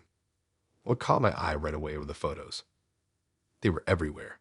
Framed pictures lining the walls, shelves, even the hallway leading to the bedroom. Family photos, friend photos, travel photos. All the normal stuff people use to say this is me. This is my life. I smiled and commented on them like you're supposed to, leaning in to look closer. At first, everything looked normal. Faces I didn't recognize smiled back at me. Groups of people at parties. Kids on beaches. Older couples on couches. She watched me look pleased, like she was proud of the life on her walls.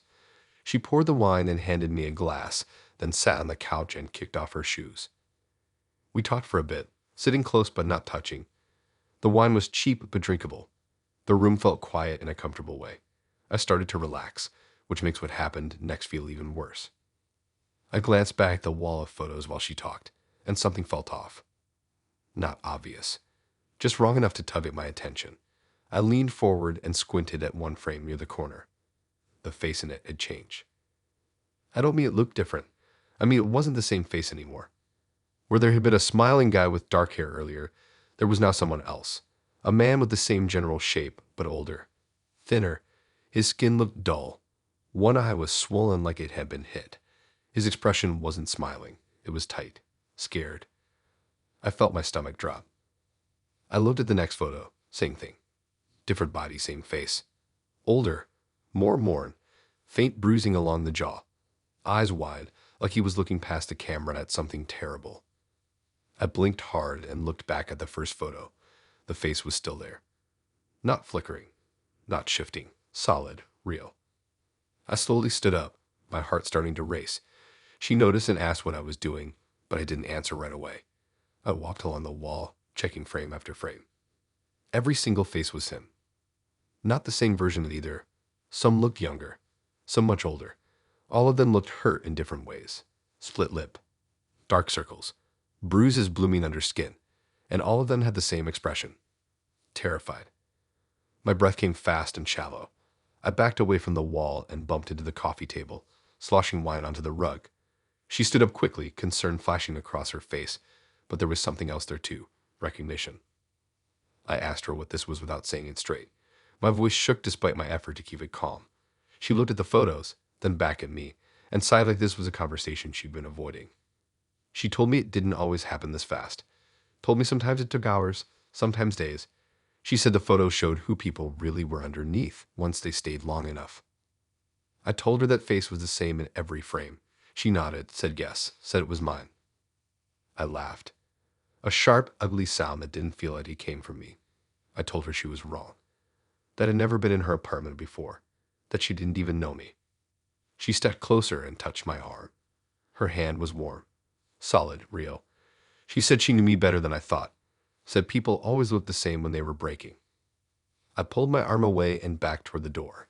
I wanted out. I didn't care about being polite anymore. My eyes kept drifting back to the photos, watching for movement, but they stayed still, frozen in their horror. That's when I noticed something worse. The photos weren't just of him anymore. They were of me. Not my face, his face, but my clothes, my posture, my body language. One frame showed him sitting on this very couch, shoulders hunched, eyes darting to the side. Another showed him standing near the door, hand half raised like he was about to knock or beg. I felt dizzy. The room tilted slightly, like my balance had shifted without warning. I asked her how she did this. She told me she didn't do anything. Said the apartment remembered. Said it liked to keep records. Said some people left impressions that didn't fade. I told her to stop. Told her to take them down. Told her this wasn't funny. She looked genuinely confused by that. She said why would she take them down? Said they were the most honest photos she had. I reached for one of the frames, needing to prove it was real. My fingers brushed the glass. It was warm. The image underneath felt wrong, like it was pushing back. The face in the frame looked straight at me. I yanked my hand away, heart pounding. I backed toward the door again, fumbling for the handle. When I grabbed it, it didn't turn. Locked. I hadn't heard her lock it. I was sure of that. She told me to calm down. Said it was easier if I didn't fight it. Said the more scared I got, the clearer the photos became. I looked back at the wall. The bruises were darker now. Fresher. The fear sharper. One photo showed him crying. Actual tears frozen on his cheeks. My chest hurt like it was happening to me. I screamed then. I didn't mean to. It just tore out of me. The sound echoed weirdly like the room swallowed it. She flinched at that. Not afraid. Annoyed. She told me screaming sped things up. I slid down the wall, my legs giving out. I felt trapped in my own body, watching something terrible unfold without understanding how to stop it. The photos seemed closer now, like they'd shifted while I wasn't looking. I begged her to let me leave without saying the words directly. She crouched in front of me, her expression softening. She said it always felt worse at this stage, said it would pass, said people usually accepted it once they saw enough. I asked what happened after. She didn't answer right away. She stood and walked to the hallway, pointing at the far wall. There was one frame there I hadn't noticed before. It was empty. She told me that one filled itself later. Something in me snapped. Panic turned sharp and focused. I pushed myself up and ran toward the kitchen, scanning for anything I could use. My hand closed around a heavy pan on the counter. I didn't want to hurt her. I just needed space. She watched me calmly, like she'd seen this part before. She said hurting her wouldn't change the pictures, said they didn't come from her. I swung the pan at the wall instead, smashing the frame. Glass shattered across the floor. The photo inside cracked down the middle. The face inside screamed. Not a sound, just the image. Mouth open wide, eyes wild. I dropped the pan and backed away, shaking. The broken frame didn't clear the image. It just made it worse. That's when the front door clicked open. I don't know how. I don't know when. I just know it was suddenly unlocked. I didn't hesitate. I ran. The hallway outside felt endless. The elevator was gone, replaced by a stairwell that smelled like dust and old paint. I ran down flight after flight until my legs burned. Outside, the night air hit me like a wall.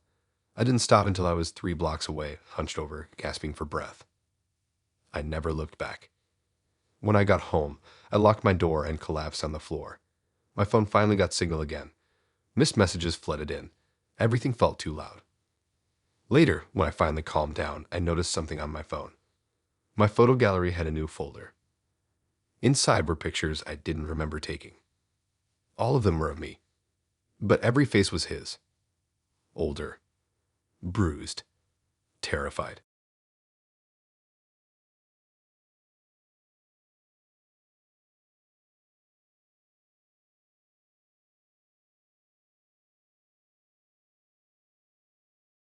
I thought the worst part of first dates was the small talk, that weird stretch where you pretend you're not checking for red flags while absolutely checking for red flags. I didn't expect the worst part to be realizing my own body could betray me without warning. If I had known that was an option, I would have stayed home and stared at my ceiling like usual. We met at a casual restaurant near the edge of downtown, the kind of place people go after work because it's easy and nobody expects much from it. Wood tables, cheap lighting, menus that smell faintly like cleaner. It was early evening, not dark yet, and I felt strangely relieved by that. Daylight makes things feel safer, even when it shouldn't. He seemed fine. Not amazing, not awful. Just fine. We talked about work, complained about traffic, laughed at a few dumb things. I remember thinking this might actually be normal. That thought alone should have tipped me off. Halfway through eating, my hands started feeling sticky, even though they weren't. I kept rubbing my fingers together under the table, distracted by the sensation. My head felt fuzzy, like I hadn't slept enough.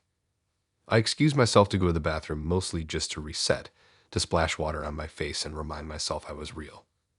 The bathroom was down a short hallway with a flickering light at the end. Inside, it was quiet in a way that felt separate from the restaurant, like stepping into a bubble. 2 sinks, 1 stall, mirrors slightly clouded from age. I turned on the faucet and held my hands under the water, watching it rush over my skin. That's when I heard it. A scream. Sharp, raw, full of panic. It echoed off the tile and sent a jolt straight through my chest. My first thought was that someone else was in trouble, that maybe there was another bathroom or a back hallway I didn't know about. My heart started racing as I shut off the water and listened. The scream kept going. It didn't sound like it was moving. It didn't fade or change direction. It just stayed loud and close, like it was coming from right behind me. I turned around fast, expecting to see someone else in the room. The bathroom was empty. Stall door closed. No feet underneath. No shadows. The scream continued. My ears rang. Panic surged. I pressed my hands over my ears, but it didn't help. The sound wasn't muffled. It stayed just as loud, vibrating in my chest more than my head. That's when I felt it. My throat hurt. Not sore, not scratchy. Burning. Tight, like I had been yelling for a long time without realizing it. I lowered my hands slowly and felt air rushing out of my mouth in harsh bursts. My jaw was stretched wider than it should be. My chest heaved with each breath. The scream was coming from me, but I wasn't choosing it. I tried to stop. I tried to clamp my mouth shut, but my jaw wouldn't move. It felt locked, muscles frozen in place. The sound poured out anyway, loud and uncontrolled, bouncing off the walls. Tears streamed down my face without me deciding to cry. My reflection in the mirror looked wrong. Eyes wide, face strained, mouth open in a shape that didn't feel like mine. I looked like someone else was using my body. I tried to inhale deeply, hoping that would break it. The scream hitched, but didn't stop. My lungs burned. Spots danced in my vision. I wonder how long it lasted. Time got weird. It could have been seconds. It could have been minutes. Eventually, my throat spasmed, and the sound cut off abruptly like someone flipped a switch. The silence afterward felt deafening. I collapsed against the sink, coughing, gasping for air. My hands shook so badly I had to grip the counter to stay upright. My throat felt raw, like I'd swallowed sand. I stared at myself in the mirror, terrified to see what expression would be there. My mouth was closed now. My face looked normal again. Too normal. I rinsed my hands again, even though I didn't need to, just to feel something familiar. Water. Pressure. Cold. I'd practiced opening and closing my mouth slowly, whispering a few words to test my voice. It sounded hoarse but under my control. I told myself it was a panic attack. Stress does weird things. Bodies glitch. It happens. I left the bathroom and walked back to the table on legs that felt unsteady. The restaurant noise washed over me like nothing had happened. Forks clinked. People laughed. Life went on. He looked up when he saw me and frowned slightly, asking with his eyes if I was okay. I nodded and sat down, forcing a small smile. My heart was still racing, but I tried to match the rhythm of the room. We talked again, or at least he did. I nodded and responded automatically, my mind half somewhere else. I kept touching my throat, reassured every time no sound came out. Then I noticed people at nearby tables glancing over. Not staring, just quick looks, like they were checking something and moving on.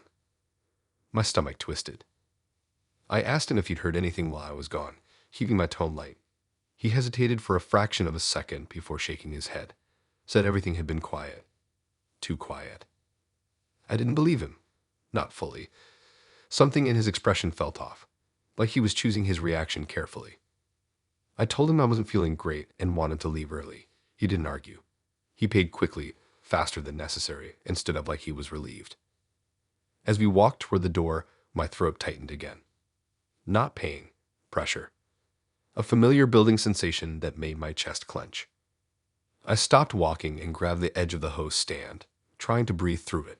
He turned back toward me, concern flickering across his face. Then my mouth opened. The screen tore out of me without warning, louder than before. People froze. Conversations stopped. Heads turned. This time there was no confusion about where the sound was coming from. It was me. I tried to stop it, fighting against my own body, but it didn't listen. My jaw locked. My chest convulsed. The sound scraped its way out of my throat like something alive. I saw his expression change then. Not surprise. Not fear. Recognition. He stepped closer and told me to breathe slowly, hands raised like he was calming a wild animal. His voice was steady, practiced. He told me it was okay. Told me to let it pass. Let it pass. The phrase stuck in my head even as the scream finally broke off again, leaving me gasping and shaking in front of a room full of strangers. People stared openly now. Someone asked if I needed help. Someone else backed away. The host hovered awkwardly, unsure what to do. I couldn't speak. My throat felt like it might collapse if I tried. I just nodded and shook my head, tears streaming down my face. He guided me outside, one hand lightly on my back. The cool air hit me hard, making me shudder. I bent forward, hands on my knees, breathing in sharp gulps. When I finally looked up at him, my vision blurred. He looked calm. Too calm. Like this wasn't the first time. I tried to ask him what was happening. My voice came out as a whisper, barely audible. He leaned closer and told me quietly that some people carried sounds inside them without knowing it. Said they built up over time. Said release was messy. I pulled away from him, panic flaring again. I shook my head, backing up. I didn't want him near me anymore. He looked disappointed. Not angry, just tired. He said he thought I'd get further before it started. Said usually it waited longer. That did it. I turned and ran. I didn't care where I went. I just needed distance. I ran until my lungs burned and my legs ached. until the streetlights blurred together. I didn't stop until I reached my car and locked myself inside. I sat there shaking, hands clenched in my lap, listening to my own breathing. My throat still hurt, but it was quiet, under my control. I drove home in silence. Later that night, lying in bed, I replayed everything over and over. The bathroom, the scream, his face, the word release. I tried screaming into my pillow just to test it. Nothing came out. Days passed. My voice stayed hoarse. People asked if I was sick. I said yes because it was easier. A week later, I was washing my hands at home when I heard it again. A scream. Faint at first. Distant, like it was coming from another room. My stomach dropped as I realized the bathroom was empty. Then my reflection opened its mouth, and I understood I hadn't lost the sound. It had just moved somewhere deeper.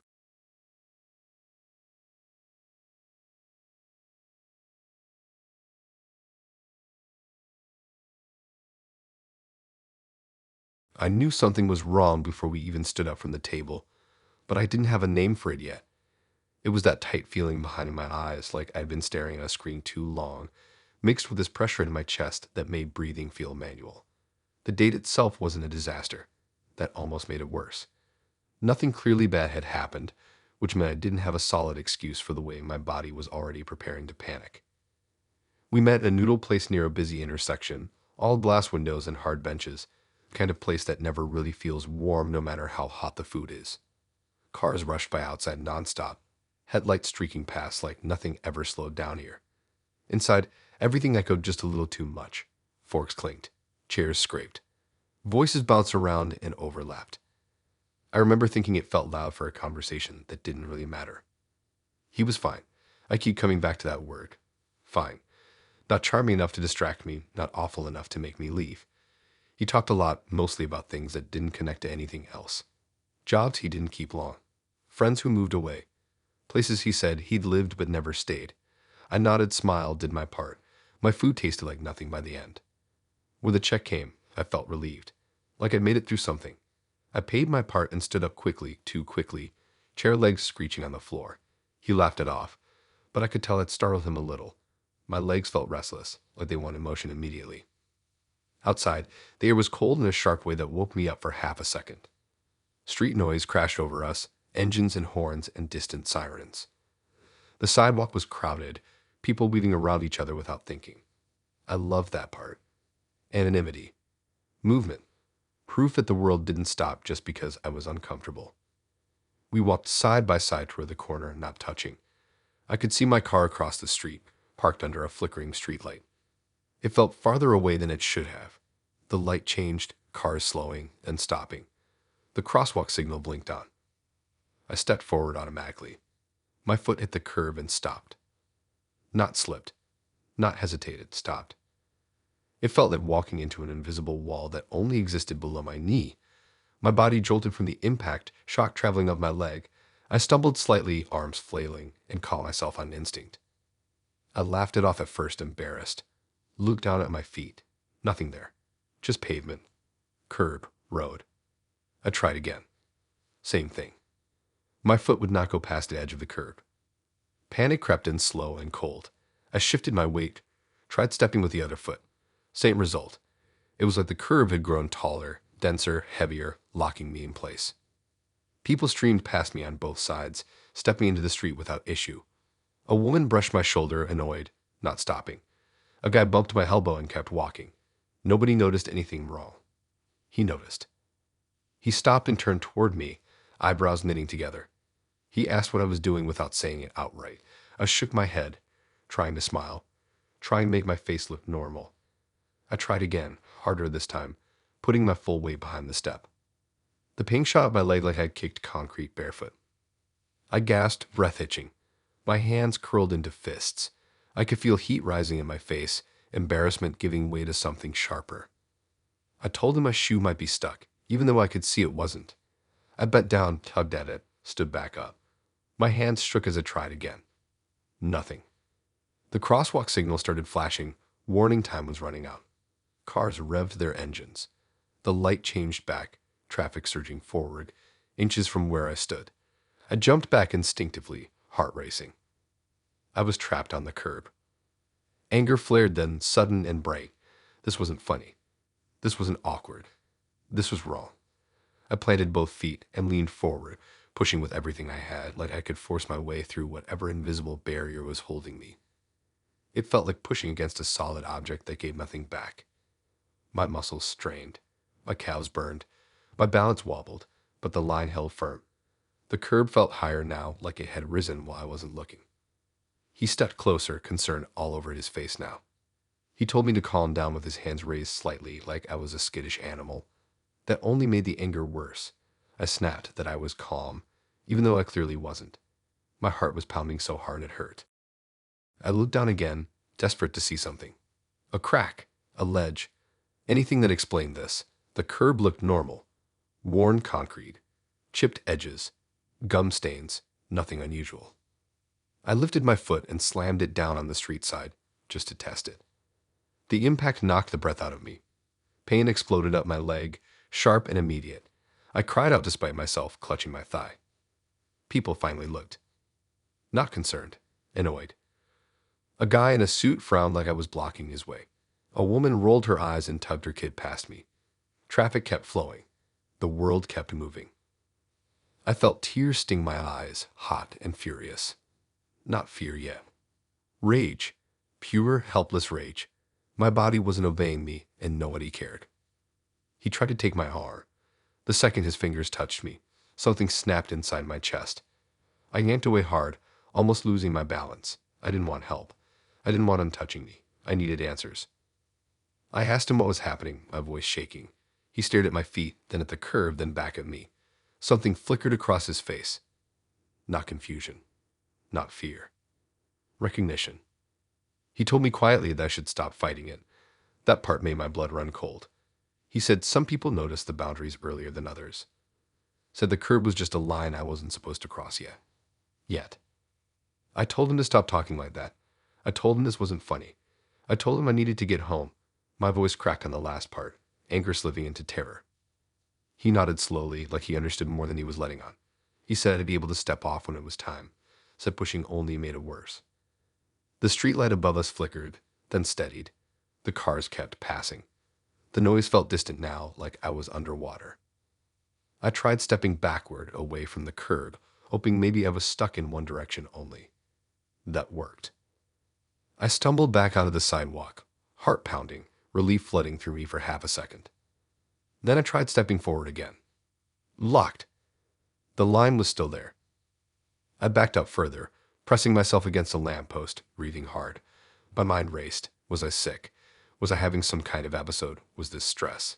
Exhaustion? Anything that made sense? But the pain in my leg was real. The solid resistance was real. The way his eyes kept flicking between me and the curb was real. I demanded we go another way, cross at the next corner, take a longer route, anything. He hesitated, just a beat too long. Then he said that wouldn't help, said it wasn't about this curb, said it was about where I was supposed to be. My stomach dropped. I backed away from him, shaking my head. I didn't want to hear any more. I didn't want his calm voice or his knowing looks. I wanted my car, my bed, my life before this stupid date. I turned and walked fast down the sidewalk, not looking back. My legs worked fine away from the curb. Each step felt shaky but real. I reached the next intersection and stopped short, staring. Another curb. I approached it slowly, dread pooling in my stomach.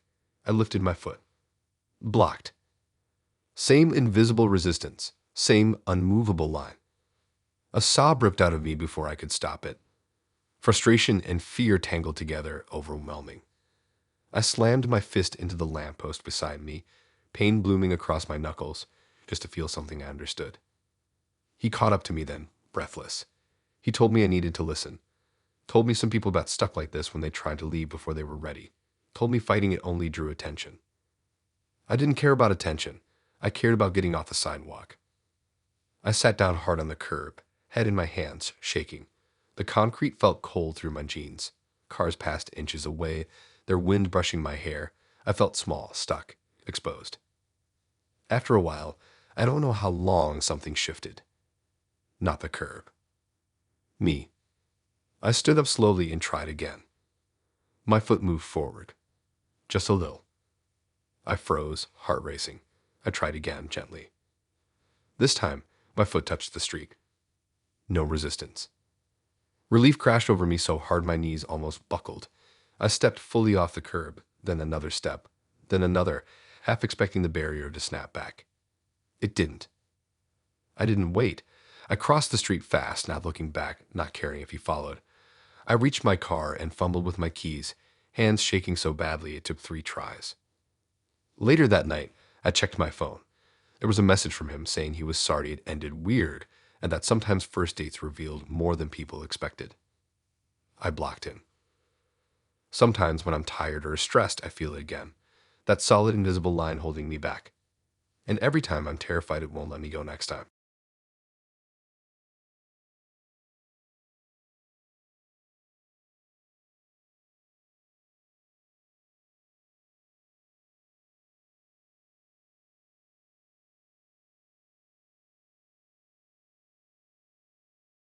I knew the date was cursed the moment someone smiled at me like they knew me better than I knew myself.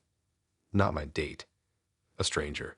A woman passing us on the sidewalk who locked eyes with me, slowed down, and gave me that look people give when they're about to say congratulations. I felt it in my stomach before she even opened her mouth. That sinking feeling like you just missed a step, but the ground hasn't caught up yet. We had just left the restaurant. It was one of those places that tried to feel charming with string lights and chalkboard signs, but really it was just cramped and loud and smelled like old oil. Dinner itself was fine. Boring, even. He was nice enough. Quiet in a way that made me feel like I had to fill the silence. I remember thinking I wouldn't see him again, and feeling kind of relieved about that. Outside, the night was warm and busy, people everywhere. Bars spilling noise onto the street, cars honking, laughter bouncing between buildings. It felt safe because there were so many people around. I remember thinking that exact thought, which makes me feel stupid now. The woman slowed down in front of us and smiled wider. She looked directly at me and said something congratulatory without asking who I was. I froze. My date laughed awkwardly like he thought it was a joke or a mistake. I laughed too automatically because that's what you do when something is weird but you don't want to make it worse. We kept walking. 2 steps later, another person did it. This time it was a guy leaning against a storefront, holding a drink. He raised it slightly toward us, nodding, smiling like we were in on something together. He said congratulations too. Added something about how beautiful the ceremony was. His eyes lingered on me like he was waiting for a reaction. I felt my heart start to race. I looked at my date, expecting confusion. He looked just as confused as I felt. Maybe more. His smile was stiff now, forced. I told myself it was coincidence. Maybe there was a wedding nearby. Maybe people were drunk. Cities are weird like that. Then a couple stepped directly into our path. They were older, maybe late 50s, holding hands.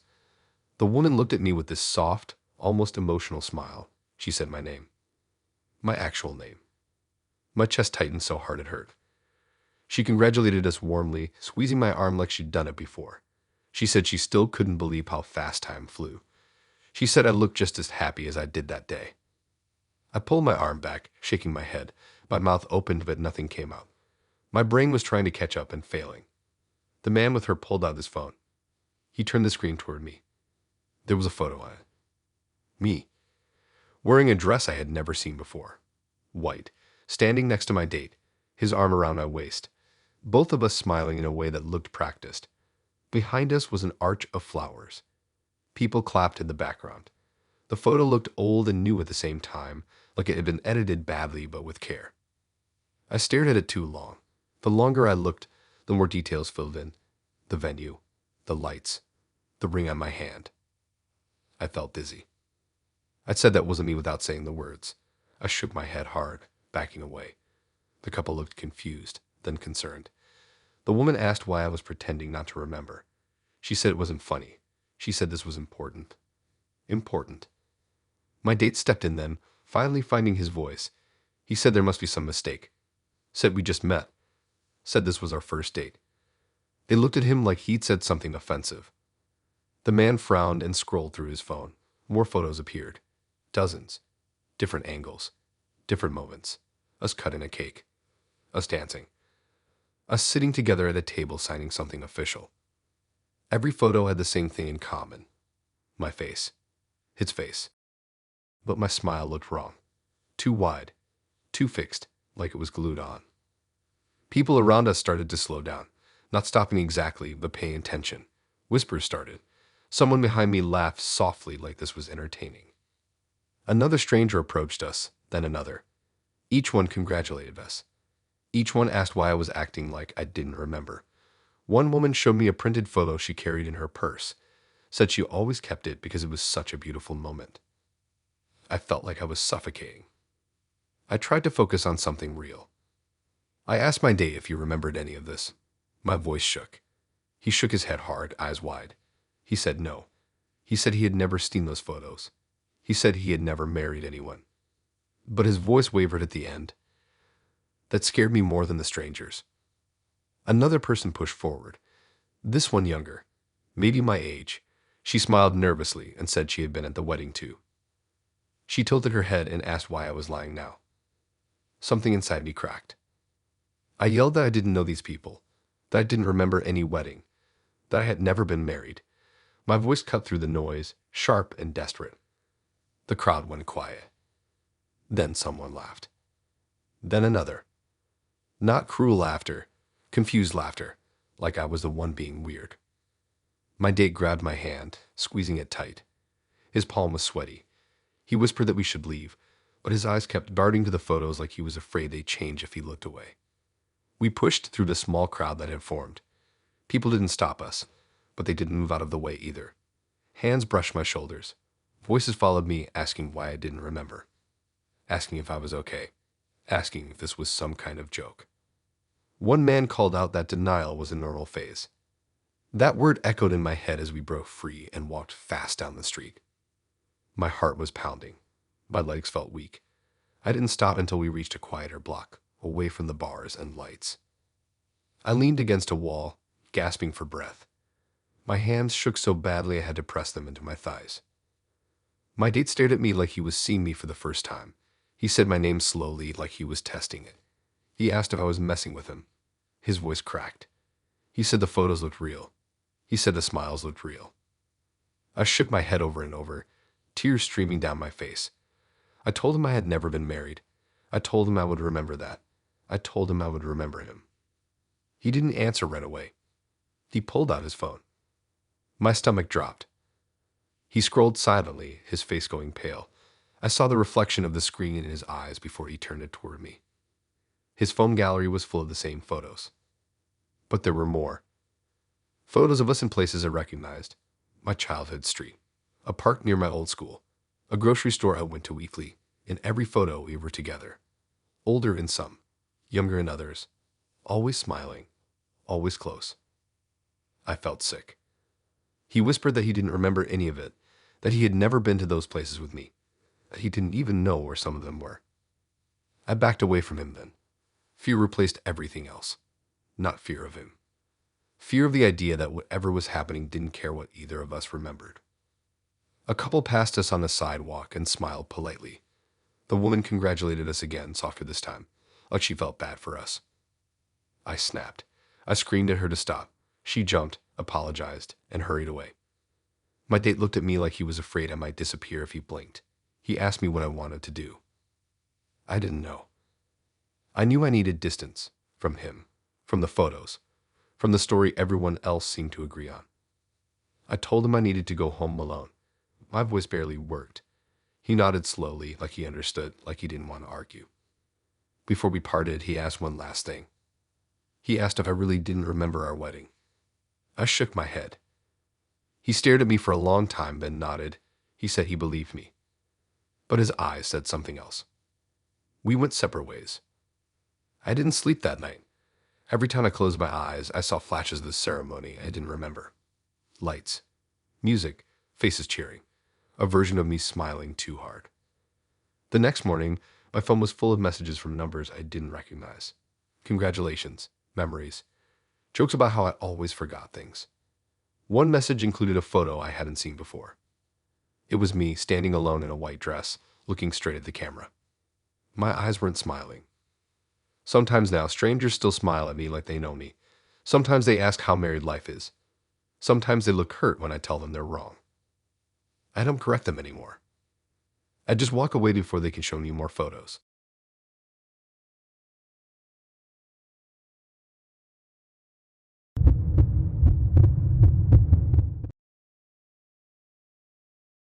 I keep thinking about how small the moment was, how easy it would have been to miss if I'd looked away for half a second. That's the part that messes with me. It wasn't some big reveal or dramatic shift. It was just a cut.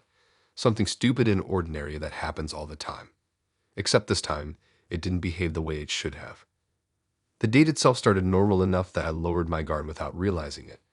We met at one of those trendy shared kitchens where you order at a counter and sit wherever you want. Concrete floors, hanging plants, mismatched chairs that wobble a little. It smelled like a mix of garlic and fryer oil and sweet pastries. Loud, but in a comfortable way. Lots of people around, which always makes me feel safer. She was already there when I arrived, sitting at a long wooden table with 2 trays. She waved like we were old friends, which felt oddly familiar even though we weren't. She had this calm energy that made me relax faster than I should have. Not charming exactly, just steady. We talked while we ate, leaning in close because the room was loud. Nothing deep, just enough to fill the time. I remember thinking she seemed a little distracted, like part of her attention was always somewhere else. She kept rubbing her thumb against her finger, over and over, like she was checking something invisible. Halfway through, she went to grab more napkins from the dispenser on the table. One of those metal ones with a jagged edge. I watched her tug at the stack, impatient, and then she flinched. It wasn't dramatic, just a sharp intake of breath. She looked down at her finger and froze. Blood welled up fast. Too fast. It was thick and dark, almost syrupy, and it didn't bead the way blood usually does. It pooled heavily at the tip of her finger, glossy and slow, like it didn't want to fall. My stomach twisted. She noticed me staring and reacted instantly. Not panicked. Efficient. She brought her finger to her mouth and licked it clean in one smooth motion. Then again, slower, like she was making sure nothing was left. She wiped her finger on a napkin and smiled like nothing happened. The whole thing took maybe 2 seconds. Nobody else noticed. I sat there frozen, fork hovering uselessly over my plate. My appetite vanished. My heart was pounding way harder than it should have been over something so small. I asked if she was okay, keeping my voice light. She nodded too fast. Said it was nothing. Said she was clumsy. She laughed it off, but her eyes flicked around the room, checking if anyone had seen. That's when I realized how tense she was. She kept her hand hidden under the table after that, fingers curled tight. She talked faster now, words tumbling out, like she needed to fill space before I could think too much about what I'd seen. I nodded along, pretending to listen, my mind stuck on that moment. Blood isn't supposed to look like that. I tried to convince myself it was a trick of the light. Dark restaurant. Weird shadows. Maybe she was dehydrated or something. I am not a medical person. I told myself I was overthinking. But then she asked for the check early. As we stood up, I noticed the napkin she'd used. It was crumpled tight in her fist. A dark stain soaked through it, heavier than it should have been for a small cut. When she realized I was looking, she folded it quickly and shoved it into her pocket. We walked toward the exit, and that's when I saw her hand again. The cut was gone. Not scabbed. Not red. Gone completely, like it had never happened. The skin looked smooth and unbroken. I stopped walking without meaning to. She took another step before realizing I wasn't beside her anymore. She turned back, eyebrows lifting in question. I pointed at her hand and at mine, trying to communicate without drawing attention. She glanced down and stiffened. For a split second, the calm cracked. She grabbed my wrist and pulled me closer, too close for a first date, her fingers tight around my skin. She leaned in like she was whispering something important, but no sound came out. Her lips moved anyway, fast and urgent. Her eyes were terrified. She let go just as quickly, smoothing her expression like she was flipping a switch. She smiled at me, wide and forced, and tugged me toward the door. Outside, the night air hit us hard. Cooler, cleaner. I sucked in a breath, trying to steady myself. My heart was racing now, panic creeping in around the edges. I asked her what that was about, trying to keep my voice down. She shook her head, scanning the street. People passed us on both sides, laughing, talking, completely unaware. She said we shouldn't talk about it, Gear. that scared me more than any explanation could have. We walked a block in silence before she stopped under a streetlight.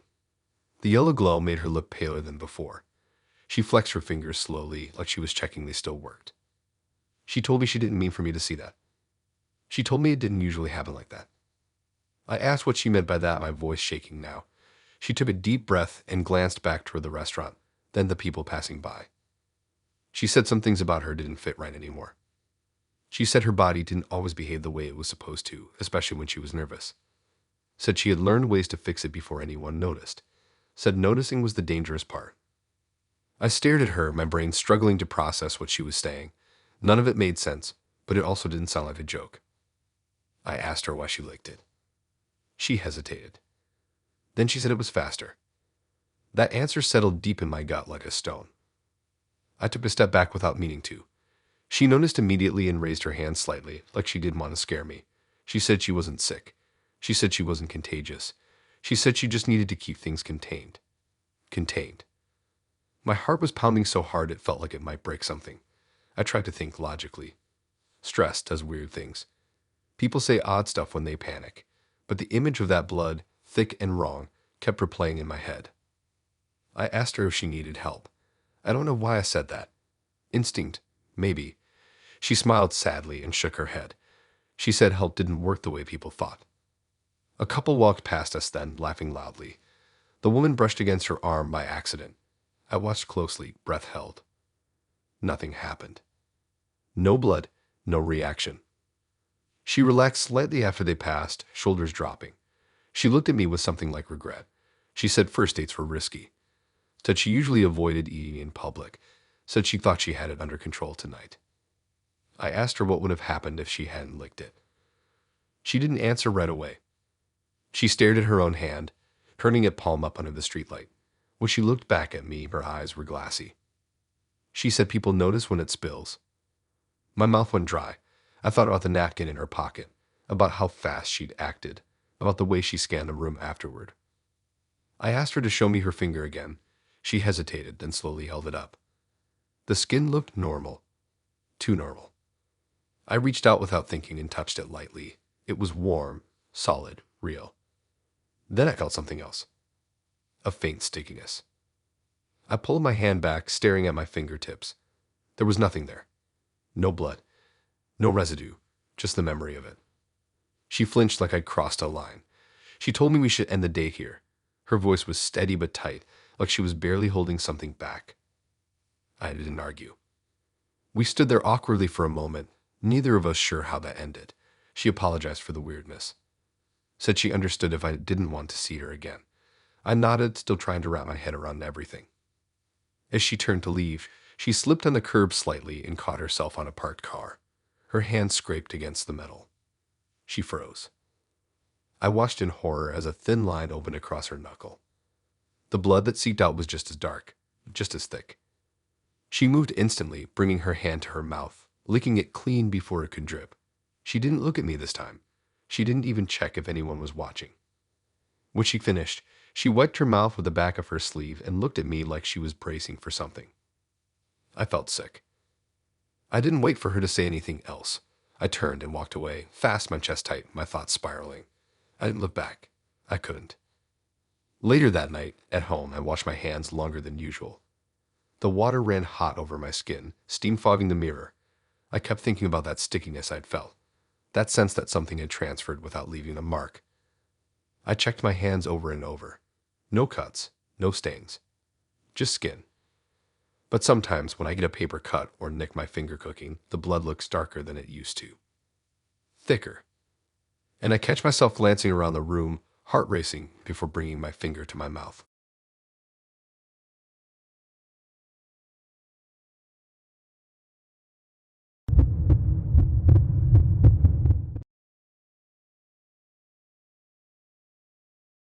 I didn't go into his kitchen looking for anything creepy.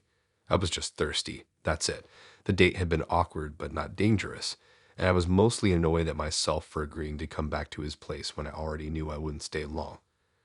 I remember thinking I'd grab some water, say I was tired, and leave before the night got weird. I should have known better by now that weird doesn't announce itself. We met at a late-night taco place that always smelled like bleach and onions. It was loud enough that silence couldn't corner you, which I liked. He was nervous in a clumsy way, tapping his fingers, knocking over his drink, apologizing too much. I felt bad for him more than anything. That feeling probably bought him the extra time he needed. His apartment was a short walk away. Older building, chipped paint on the stairs, a hallway that smelled faintly like someone else's cooking. Inside, it was cleaner than I expected. Not staged, just lived in. Shoes by the door, jacket over a chair. It felt safe in a boring way. We sat on the couch and talked for a bit more. Nothing deep, nothing flirty. Just enough to avoid that awkward silence where you both know it's almost over. My mouth felt dry, though, and my head was starting to ache. I asked if I could get some water. He hesitated. Not long, just a beat too long. Then he nodded and told me where the glasses were. The kitchen light was too bright compared to the living room. It buzzed faintly, like it was tired of being on. I opened the fridge without really looking at it, just focused on finding a bottle or pitcher. That's when I saw the note. It was taped to the inside of the fridge door at eye level. Plain white paper. Thick black marker. Handwriting that looked rushed but deliberate. Do not let her leave. Do not tell her the truth. Do not fall in love again. I stared at it, my brain stalling like it needed permission to react. Her. Again. My throat went dry in a different way. Cold this time. I reread it slowly, making sure I wasn't misreading anything. The letters were shaky in places, pressed hard in others, like whoever wrote it had been emotional. Angry or scared or both. I closed the fridge door gently and stood there listening. From the living room, I could hear him moving around, a drawer opening, a soft clatter of something metal. He was humming to himself, quiet and uneven, like he didn't realize he was doing it. I leaned back against the counter, heart pounding. My first instinct was to grab my bag and leave immediately. My second instinct was worse. What if the note was about someone else? What if I was already too late? I opened the fridge again slower this time, scanning the shelves like the answer might be hidden behind a carton of eggs. Nothing else looked out of place. Normal food. Leftovers in mismatched containers. A calendar magnet on the side with a date circled 3 weeks ago. I pulled the note closer, careful not to tear it. The paper was slightly wrinkled, edges curled like it had been there a while. There was a faint smudge near the bottom, like someone had wiped at it with their thumb while thinking. I felt watched. Not in a supernatural way, just that feeling you get when someone is right behind you. I turned around. He was standing in the doorway, leaning against the frame, arms crossed loosely. He smiled when he saw me holding the note. Not surprised. Not embarrassed. Tired. He asked if I found the water. His voice sounded normal. Too normal. I held the note up between us, my hand shaking despite my effort to keep it steady. I asked him what it was without using the words directly. He sighed and ran a hand through his hair, looking away for a second like he was choosing how to answer. He told me it was just something he wrote to himself. Said it helped him remember things when he got stressed. Remember what? He looked back at me then, and something in his eyes made my stomach drop. Not anger. Not panic. Fear. He told me I wasn't supposed to see it yet. Yet. I backed up a step without meaning to. My heel bumped the cabinet behind me. I asked him to explain, my voice cracking despite my effort to keep it calm. He stepped into the kitchen slowly, careful, like he didn't want to startle me. He told me I needed to sit down. That always felt like a bad sign, so I didn't. He said the note wasn't for him. It was for the version of him that came after. My head spun. I asked what that meant. He rubbed his face hard, like he was exhausted in a way sleep wouldn't fix. He said some things repeated whether you wanted them to or not. Said patterns formed. Said people came back even when they didn't remember leaving. I laughed. It came out sharp and wrong. I told him this wasn't funny and that I was leaving. His expression tightened. He told me that was the problem. I reached for my bag on the counter. He didn't move to stop me, which somehow made it worse. He just watched me, eyes flicking between me and the note like he was waiting for something to click. I asked him who her was. He said her was me. My chest felt like it collapsed inward. I shook my head hard, telling him he was wrong. That we had just met. That I had never been here before. That this was our first date. He nodded slowly, like he agreed with me. He said that was what I always said. I felt lightheaded. The kitchen seemed too small suddenly, walls pressing in. I asked him how many times this had happened, my voice barely above a whisper. He didn't answer right away. He turned and walked to the fridge, opening it fully. The note fluttered slightly with emotion. He pointed to a corner I hadn't noticed before. There were layers of tape residue underneath, like notes had been replaced. He told me the first time he panicked. The second time, he tried to warn me. The third time, he tried to keep me there longer, hoping something would change, hoping the truth wouldn't break me so fast. I asked what happened when I left. His jaw tightened. He said things reset. Said he woke up with gaps. Said the note was the only thing that stayed. Said he wrote it after the last time because he was scared of what he kept doing. I asked what he kept doing. He said he kept falling in love. I backed toward the door, shaking. My mind raced through memories, searching for something that matched what he was saying. Flashes surfaced. Not clear memories, more like impressions. His couch. This kitchen. The hum of the fridge.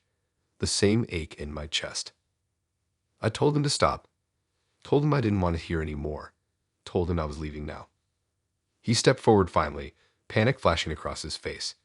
He begged me to wait, not with words, but with his posture, his hands slightly raised, his eyes wide. He said letting me leave was the worst option, said it always hurt more after. I asked hurt who. He didn't answer. I reached for the door handle. Nothing happened. The handle turned, but the door didn't open. It felt stuck, like pressure was being applied from the other side. I pulled harder, panic surging. Still nothing. He told me to stop, said forcing it never worked. Said the note was right about that too. I spun around, screaming at him to open the door. My heart pounded so hard I thought I might pass out. He shook his head, tears filling his eyes. He said he couldn't. He said he promised himself he wouldn't let me leave again. I grabbed the nearest thing on the counter and threw it at the wall. It shattered, pieces clattering across the floor. The sound felt too loud in the small space. He flinched. His control cracked. He shouted that I always did this, that I always got scared when I got close, that I always forgot what we had. His voice broke on the last part. I felt sick. I didn't know how, but something in me shifted. Not acceptance. Not understanding. Just exhaustion. My legs felt weak. My thoughts slowed. I asked him quietly what happened if I stayed. He wiped his face and looked at the note again. He said he didn't know, said it never got that far, said the cycle always broke before then. I slid down the wall and sat on the floor, head in my hands. My brain hurt. My chest ached. I felt like I was missing pieces of myself. After a long moment, I stood up slowly and walked to the fridge. He didn't stop me. I stared at the note again. Do not let her leave. Do not tell her the truth. Do not fall in love again. I peeled it off carefully and folded it in half. He watched me, confused and scared. I walked to the door and tried the handle again. This time, it opened. Cold hallway air rushed in. Freedom felt unreal, like it might vanish if I moved too fast. I stepped out without looking back. As the door closed behind me, I heard him crying. I didn't run. I walked until I reached the stairs, then walked faster than ran.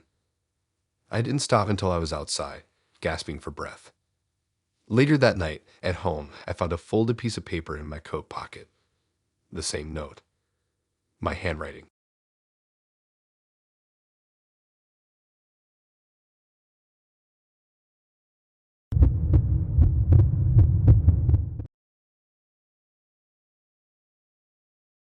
I should have corrected her the first time she said it. That's what keeps bugging me now. It would have been so easy to laugh and say that wasn't my name, that she must have mixed me up with someone else. Instead, I let it slide because it felt awkward to interrupt a first date over something small. I didn't know small things could follow you. We met at a late-night coffee place near the edge of town, the kind that stays open mostly for truck drivers and people avoiding their own houses. Fluorescent lights, chipped mugs, a counter that stuck to your elbows. She was already there, sitting in a booth with her jacket still on, staring at her phone like she'd been waiting a while. When she looked up and smiled, she said my name. Except it wasn't my name. It was close enough that my brain didn't trip right away. Same number of syllables. Same first letter. I remember thinking maybe I misheard her over the hum of the fridge behind the counter. I introduced myself anyway, clearly hoping she'd correct herself naturally. She didn't. She said the wrong name again while we ordered. Again when she thanked the server. Again when she laughed at something dumb I said. Every time, it landed wrong like a shoe on the wrong foot. Not painful, just off. I told myself it was nerves. First dates mess people up. Maybe she was embarrassed and doubled down instead of fixing it. I didn't want to be that guy who makes a thing out of nothing. We sat down and talked. She was easy to talk to, which made it harder to interrupt. She listened closely, asked questions that actually followed what I said. She just kept using that name, casually, confidently, like it belonged to me. Halfway through my drink, I finally said something. Not directly. I joked about people always messing up my name. She tilted her head, confused, and said she thought she had it right. She said it slowly, clearly, like she was teaching me how to say my own name. I felt a chill crawl up my back. I laughed it off again, weaker this time, and corrected her. She frowned slightly, then smiled and said she must be remembering it wrong. But she didn't switch. She kept using the other name. Every time she said it, I felt this strange pressure in my chest, like something tightening. Not fear exactly. More like recognition trying to happen where it didn't belong. We finished our drinks and decided to walk for a bit. The night was quiet, streets mostly empty. We passed a small park, then a row of dark houses. She walked close to me, brushing my arm now and then, comfortable. She said the name again when she pointed out a shortcut. I stopped walking. She turned back surprised and asked what was wrong with her eyes. I told her firmly that wasn't my name, that I didn't know why she kept calling me that. She looked genuinely confused, not defensive, not embarrassed, just confused. She said that was the name she'd always known me by, said she couldn't picture me as anything else. I told her my actual name again. She stared at me for a long second, then laughed softly like I was teasing her. She said that didn't sound right at all. That's why I'm not angry.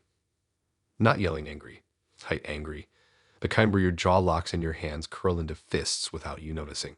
I told her to stop using that name, told her it wasn't funny anymore. She apologized quickly and said she wouldn't say it again. For a few minutes she didn't. We walked in silence, the sound of our footsteps too loud on the pavement. I tried to shake the feeling off, told myself I was overreacting. Then she slipped up again, just once. Casual, like she forgot she promised anything. I stopped again. This time I told her I wanted to go home. She looked hurt genuinely and asked what she'd done wrong. I told her it was the name. Told her it freaked me out. She frowned and said she didn't understand why. Said it was just a name. Said people had more than one sometimes. That didn't help. We stood there awkwardly until she suggested walking back toward the coffee place so we could part ways there. I agreed because I wanted lights and people around again. Something solid. On the way back, she didn't say my name at all. Not the wrong one. Not the right one. She just avoided it completely.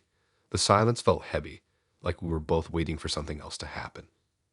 When we reached the corner near the cafe, she stopped and told me she had to show me something.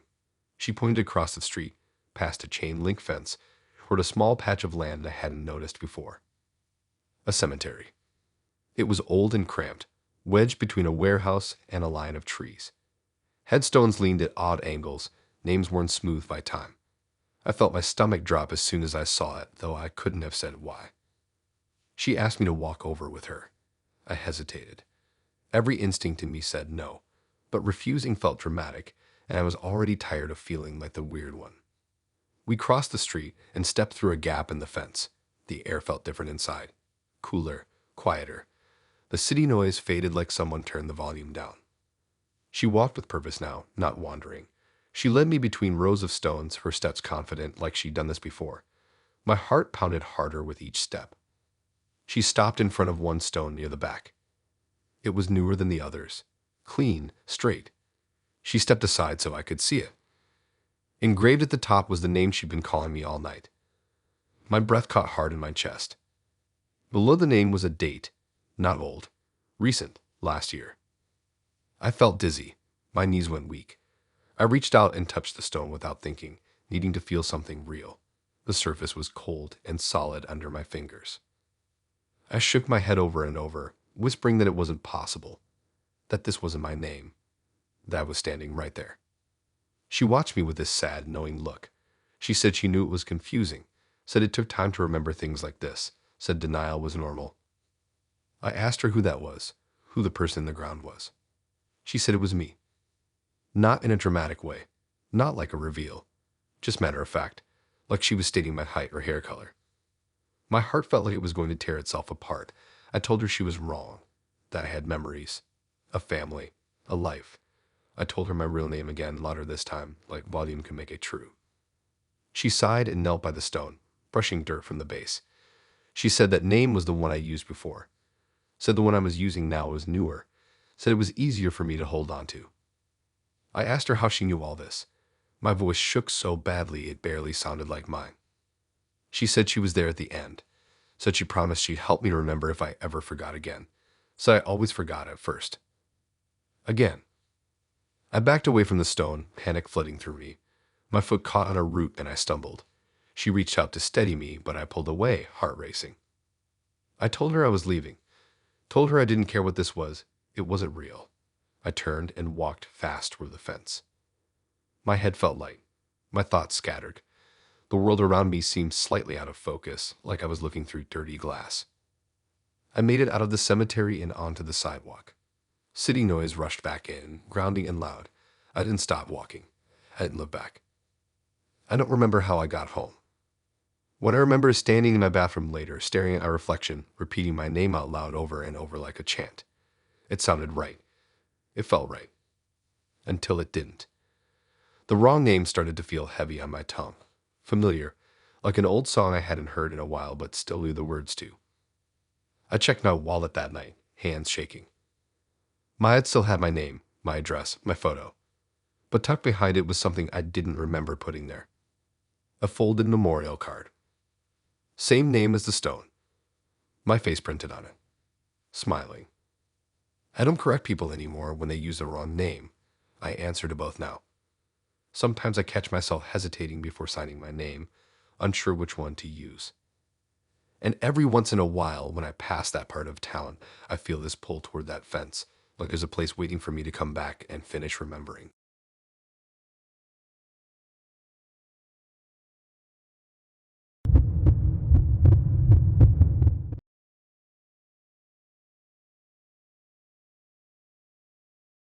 I knew I was in trouble before I even stood up from the booth, because my body had already decided to leave and my brain was still trying to be polite. That disconnect is terrifying once you notice it. My hands were shaking under the table, my foot bouncing nonstop, and I kept telling myself to calm down because nothing had technically gone wrong yet. But my chest felt tight in that way that never lies. The restaurant was one of those trendy places squeezed between bigger buildings, all dark wood and low lighting, trying really hard to feel important. The kind of place where plates are tiny and everyone whispers of they're in a museum. He picked it, said it was quiet enough to talk. I believed him. I should have paid more attention to the way the staff never met my eyes. The date started fine. Boring, even. Small talk that floated above the table and never landed anywhere. He smiled a lot, but it never reached his eyes. I noticed that early and tried to ignore it. Some people are just awkward. Some people don't know how to look relaxed. I told myself not to judge. About halfway through, I started to feel watched. Not by him exactly, but by the room. Every time I shifted in my seat, I felt like something adjusted with me. The mirrors on the walls caught reflections at weird angles, making it hard to tell where people actually were. The hum of the place felt louder than it should have been. Then he started asking questions that felt off. Not creepy, just specific. Where I lived now, not generally but the street. Whether I had roommates, what time I usually went to bed. I answered vaguely, smiling, trying to steer it back to safe topics. He didn't push, which somehow made it worse. I'd excused myself to go to the bathroom mostly to breathe. The hallway leading to it felt longer than it should have, lights dimmer, carpet muffling my steps. Inside, I locked the door and leaned against it, heart racing. I stared at myself in the mirror and barely recognized the girl looking back. My face looked pale, eyes too wide. I told myself to leave, not to overthink it. Just get up, say you're tired, go. When I walked back to the table, he was watching the hallway like he knew exactly when I would return. He smiled when he saw me and said nothing, just gestured for me to sit. I didn't. I grabbed my bag and told him I was leaving early. Something in his expression shifted then.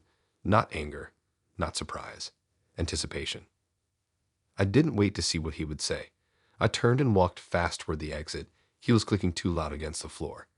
My heart pounded harder with every step, I could feel his eyes on my back. As soon as I pushed the door open, cold air hit my face and I sucked in a breath of relief. Then I saw the police. 3 cars, lights flashing silently, blocking off the street in front of the restaurant. Officers stood around the entrance, hands on their belts, scanning the area. The red and blue lights reflected off the windows, painting everything in harsh colors. My relief turned to confusion, then hope. I ran toward them. My shoes slapped against the pavement as I crossed the small space between the door and the sidewalk. I waved my arms, mouth opening as I tried to call out. My voice came out. I could feel it, but nobody reacted. Not one officer looked at me.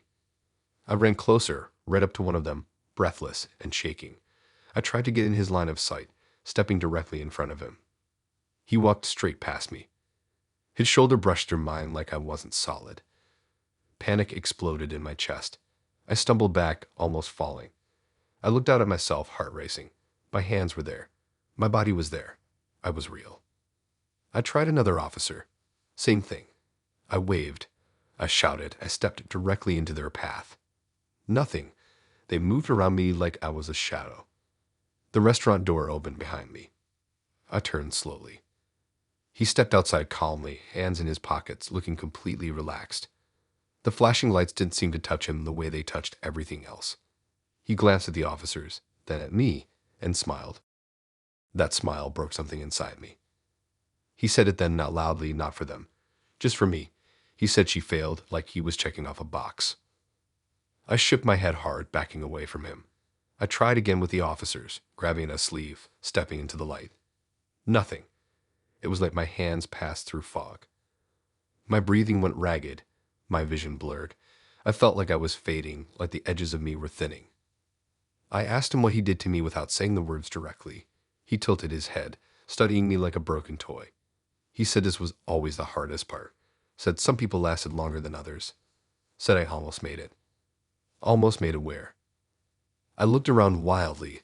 The street was empty except for the police and the blocked cars. No pedestrians. No phones raised. No attention on me at all. I felt like I had fallen out of the world. I tried running past him, down the street, away from the lights. My legs moved, but the distance didn't change. The restaurant stayed behind me, the police stayed beside me, like the scene was locked.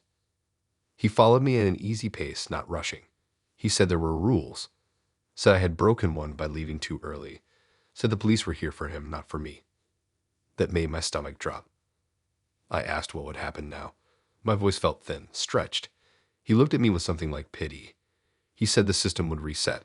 Said he would get another chance. Said I wouldn't remember this part. I told him I didn't care. I told him I would remember. I told him I would find someone. I told him I would warn people.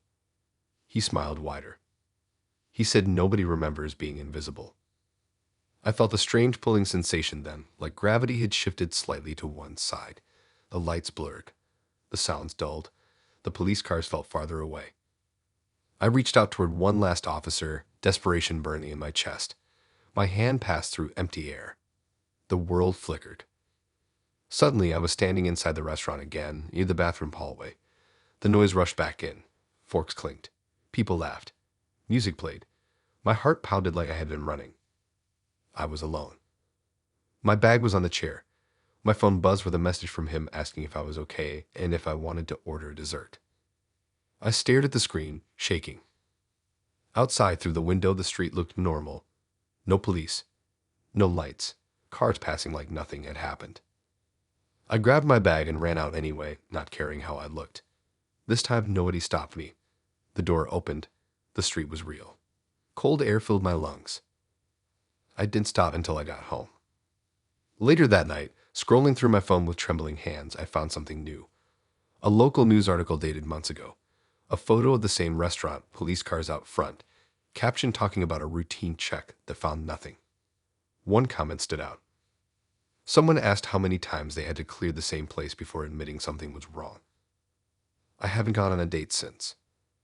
Sometimes when I walk past police, I slow down just to see if they look at me. They always do. But every now and then, I catch my reflection in a window and it looks a little faded, like the world is still deciding whether I belong in it.